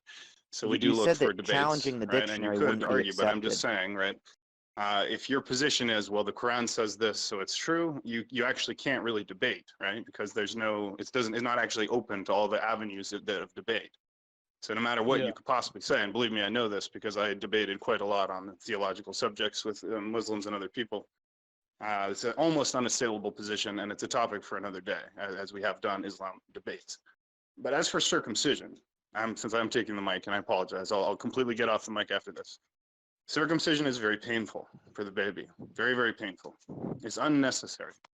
It has been shown by psychological and scientific studies to have long-term psychological and emotional impacts. It is the amputation of a healthy part of the body. It causes bleeding. The foreskin has function. It's not just cosmetic, it's functional. And the functions of the foreskin are lost when the foreskin is removed. It is not respecting the consent of the baby. There is a risk of infection and amputation. There is a risk of death. There are many men today who are angry and upset and sad that they do not have their foreskins. And those men have been done a wrong because they were born with that foreskin. God made that foreskin and gave it to them if you believe in God. So to cut it off is to go against God's plan for humanity manifested in how he made us by his own hand. If he made us with foreskins, we have no reason to amputate what he has made. And if we do so, it must be a conscious decision made by people as they reach an age at which they can consent to it. The same moral standards that apply to why we can't get tattoos or piercings, drink, or have sex should apply here. You need to be old enough to make the decision for yourself. Nobody should inflict that on you when you're too young to understand what's going on. Parents have a responsibility to protect their children from unnecessary risks and harms. Circumcision is an unnecessary risk and harm. Circumcision is not medically necessary or hygienically necessary. I am uncircumcised. My foreskin has caused me no problem whatsoever in my entire life. It is very, very simple to clean it, just as simple as washing your hands, and just as basic. And we would never do a surgery as an alternative to simply a basic hygienic practice. So for all these reasons, it is clear that male genital mutilation is the appropriate name for circumcision, just as female circumcision is female genital mutilation. When you mutilate the genitals of a girl in circumcision, this is FGM. When you mutilate the genitals of a boy in male circumcision, it is MGM. If you defend this, your only ultimate basis for it is religion, and this is very sad indeed.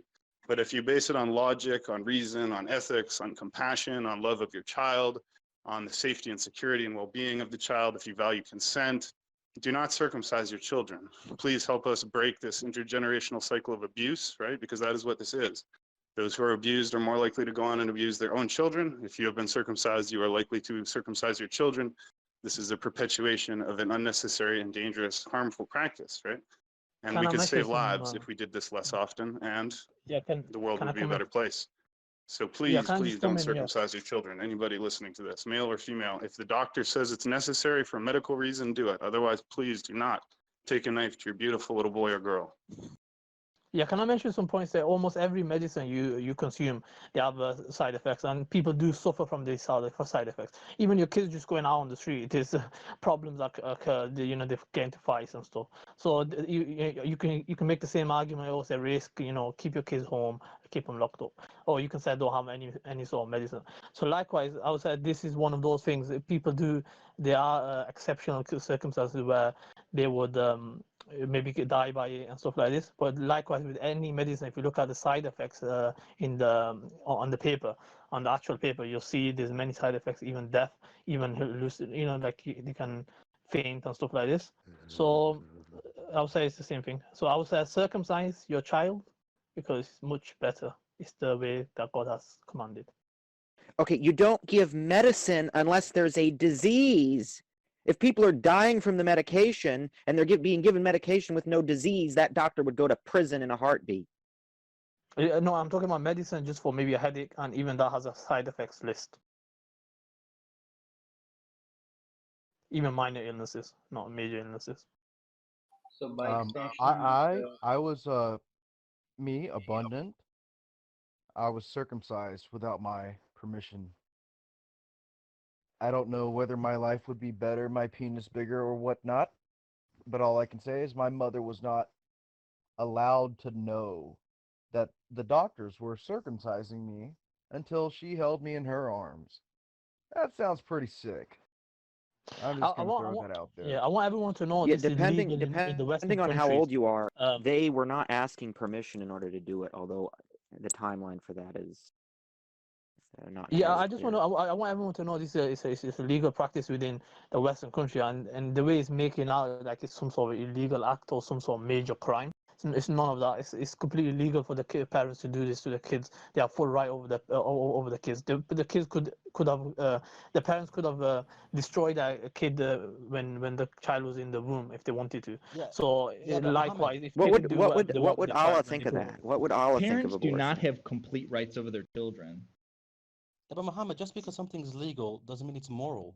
That's what we're arguing. Yeah, this is a circular logic from this Muhammad guy. It's good because it's legal, and it's legal because it's good. No, we're challenging the paradigm where the authorities claim it's okay.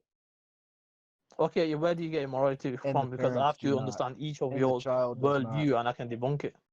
Well, on that note is what I was going to reply. Shogun, you finished it because it kind of sounded we were getting to a point where we're sort of wrapping up. And when he said, parents, please don't do this to your children, I agree. But I'm offering another level to what you're saying, Muhammad, is my message to cutters, to health organizations, and to hospitals who are doing this is we are coming for you with legal action. And so there is another aspect. We are coming. So, nothing's gonna change. My mother could have sued your industry. Who the fuck said that? I did not consent. My mother did not consent. My dick was cut. The one last thing that I wanted to mention, and it's sort of like it's a tragedy because we're spending a lot of time not talking about some of the things that I wanted to close out with. The tissue regeneration aspect, like there's actually hope, which is one of the things I'm trying to convey to people, but it's going to take a massive, coherent effort to force society to come to terms with this and force funding for initiatives that are working on in the fields of adult stem cell research and tissue regeneration to make the victims whole again. When somebody wrongs somebody, our legal system acknowledges that the plaintiff has to, almost the exact phraseology is to make them whole again. And it's going to take an effort, and we have some activist plans on how to force it, but we want to make that happen. So we can continue the circumcision debate as long as we want. We don't pay for studio time. And so if people are still interested in continuing this discussion, I don't have any reason to necessarily cut it short. What do you guys think? Is there more to be said? Does anyone have another message they want to get out of this, or have we done this justice? There's some intentional fun. There's some of our strategy stuff I would have liked to have gone over in terms of the path forward, how we fight our way out of this. I have a question. The battle plan. I would say I would say I've said pretty much all that I wanted to say today, but there's a lot more for me to study, and I'll be back with more information for you guys. Over to you. Okay, and don't forget to make use of the new Circumcision channel to post all your evidence and sources, and don't forget to give a fair look at other people's as well. I'll do the same. May I make a small request to close out? Aziz, would you watch the Netflix documentary or Eric Klopper's presentation on circumcision, and then we can come back, because those are sources that are easy to watch in one sitting and give you like a good majority of the information that you're. Yes, I don't have Netflix. I'll have to get it.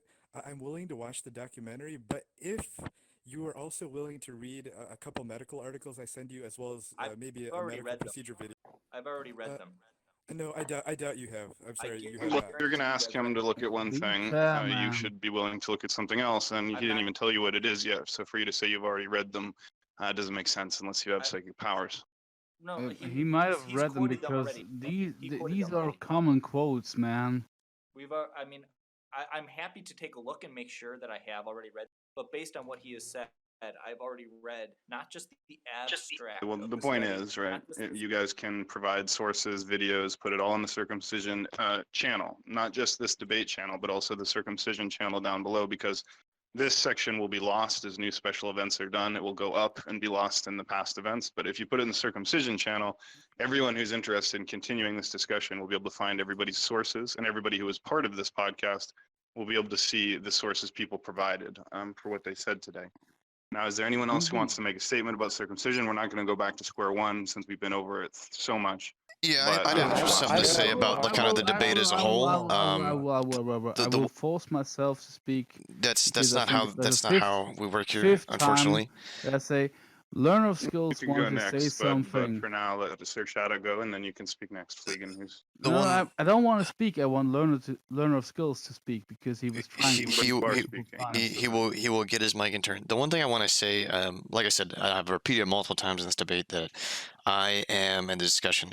I'm essentially neutral. I don't care either way. I've just been kind of arguing on one side that I felt didn't have enough evidence, didn't have enough backing. But the one thing I want to point out that's kind of evident to me is that while one side is very zealous about the religious views, the other side is very, very zealous and convinced in their views of circumcision, just as the other is. So I want to just re-emphasize my point that going forward, whenever we leave and you point all your articles out, to really take a second, take a deep breath, and try to emphasize with the opposing party. Try to put yourself in their worldview. That's the only thing I would try to promote, because I think that helps understand both sides, and then go forward from there. You can still hold your own views, but try to understand the other side, because there's people that just, they don't have the same worldview. They sometimes may never. But if you're able to emphasize, I'm saying that incorrectly, empathize with them, it may lead to better arguments in the future and a way of convincing those same people that disagree with you now to agree with you in the future. So try to empathize more so in the future, because I think that's something that is very much missed in today's discussion. Yeah, here. Yeah, You gotta remember well the said, word. thank you. And I want to say something as well. Although I very strongly oppose circumcision on moral grounds and ethical grounds and logical grounds, et cetera, for all the reasons that I've said today, I don't consider the people who practice circumcision bad people. I mean, obviously, I'm a social scientist by training, so I understand that what you're dealing with here are a phenomenon like culture, tradition, religion, family upbringing, socialization. And so people are not making like an evil choice to like hurt their children, but the choice they're making is morally on the dimension of unethical, according to me. But I don't condemn people for this. I just wish that we can work together. And again, this is my personal view, not the view of the server or anyone else. I only speak for myself, is that this podcast, if it were heard, might help move people in the direction of questioning this practice and at least reducing it and thinking twice about it, because anyways, I'm not going to insist on getting the last word. I am going to say we've been going several hours, so I want to thank you all so much for coming out. I want to thank our recorders, I want to thank everybody from the Forefront Intactivist group who came Yeah, as thanks special for having guests, us. and Tom for bringing them. And please do join us on the Roundtable Discord server. Find us through the politics or conspiracy tags on Discord. You can also find us on all social media. Check out our YouTube channel and see all our past podcasts. You can also see all our 30 or so podcasts on the RT Recorded channel, and check out RT Media for the social media links. Thanks very much, everyone, for coming. We do these events pretty much every day, usually at 8 p.m. Central. And meanwhile, please jump down to the roundtable chats for just free conversation that will not be recorded. And we'll see you all tomorrow. Thank you very much.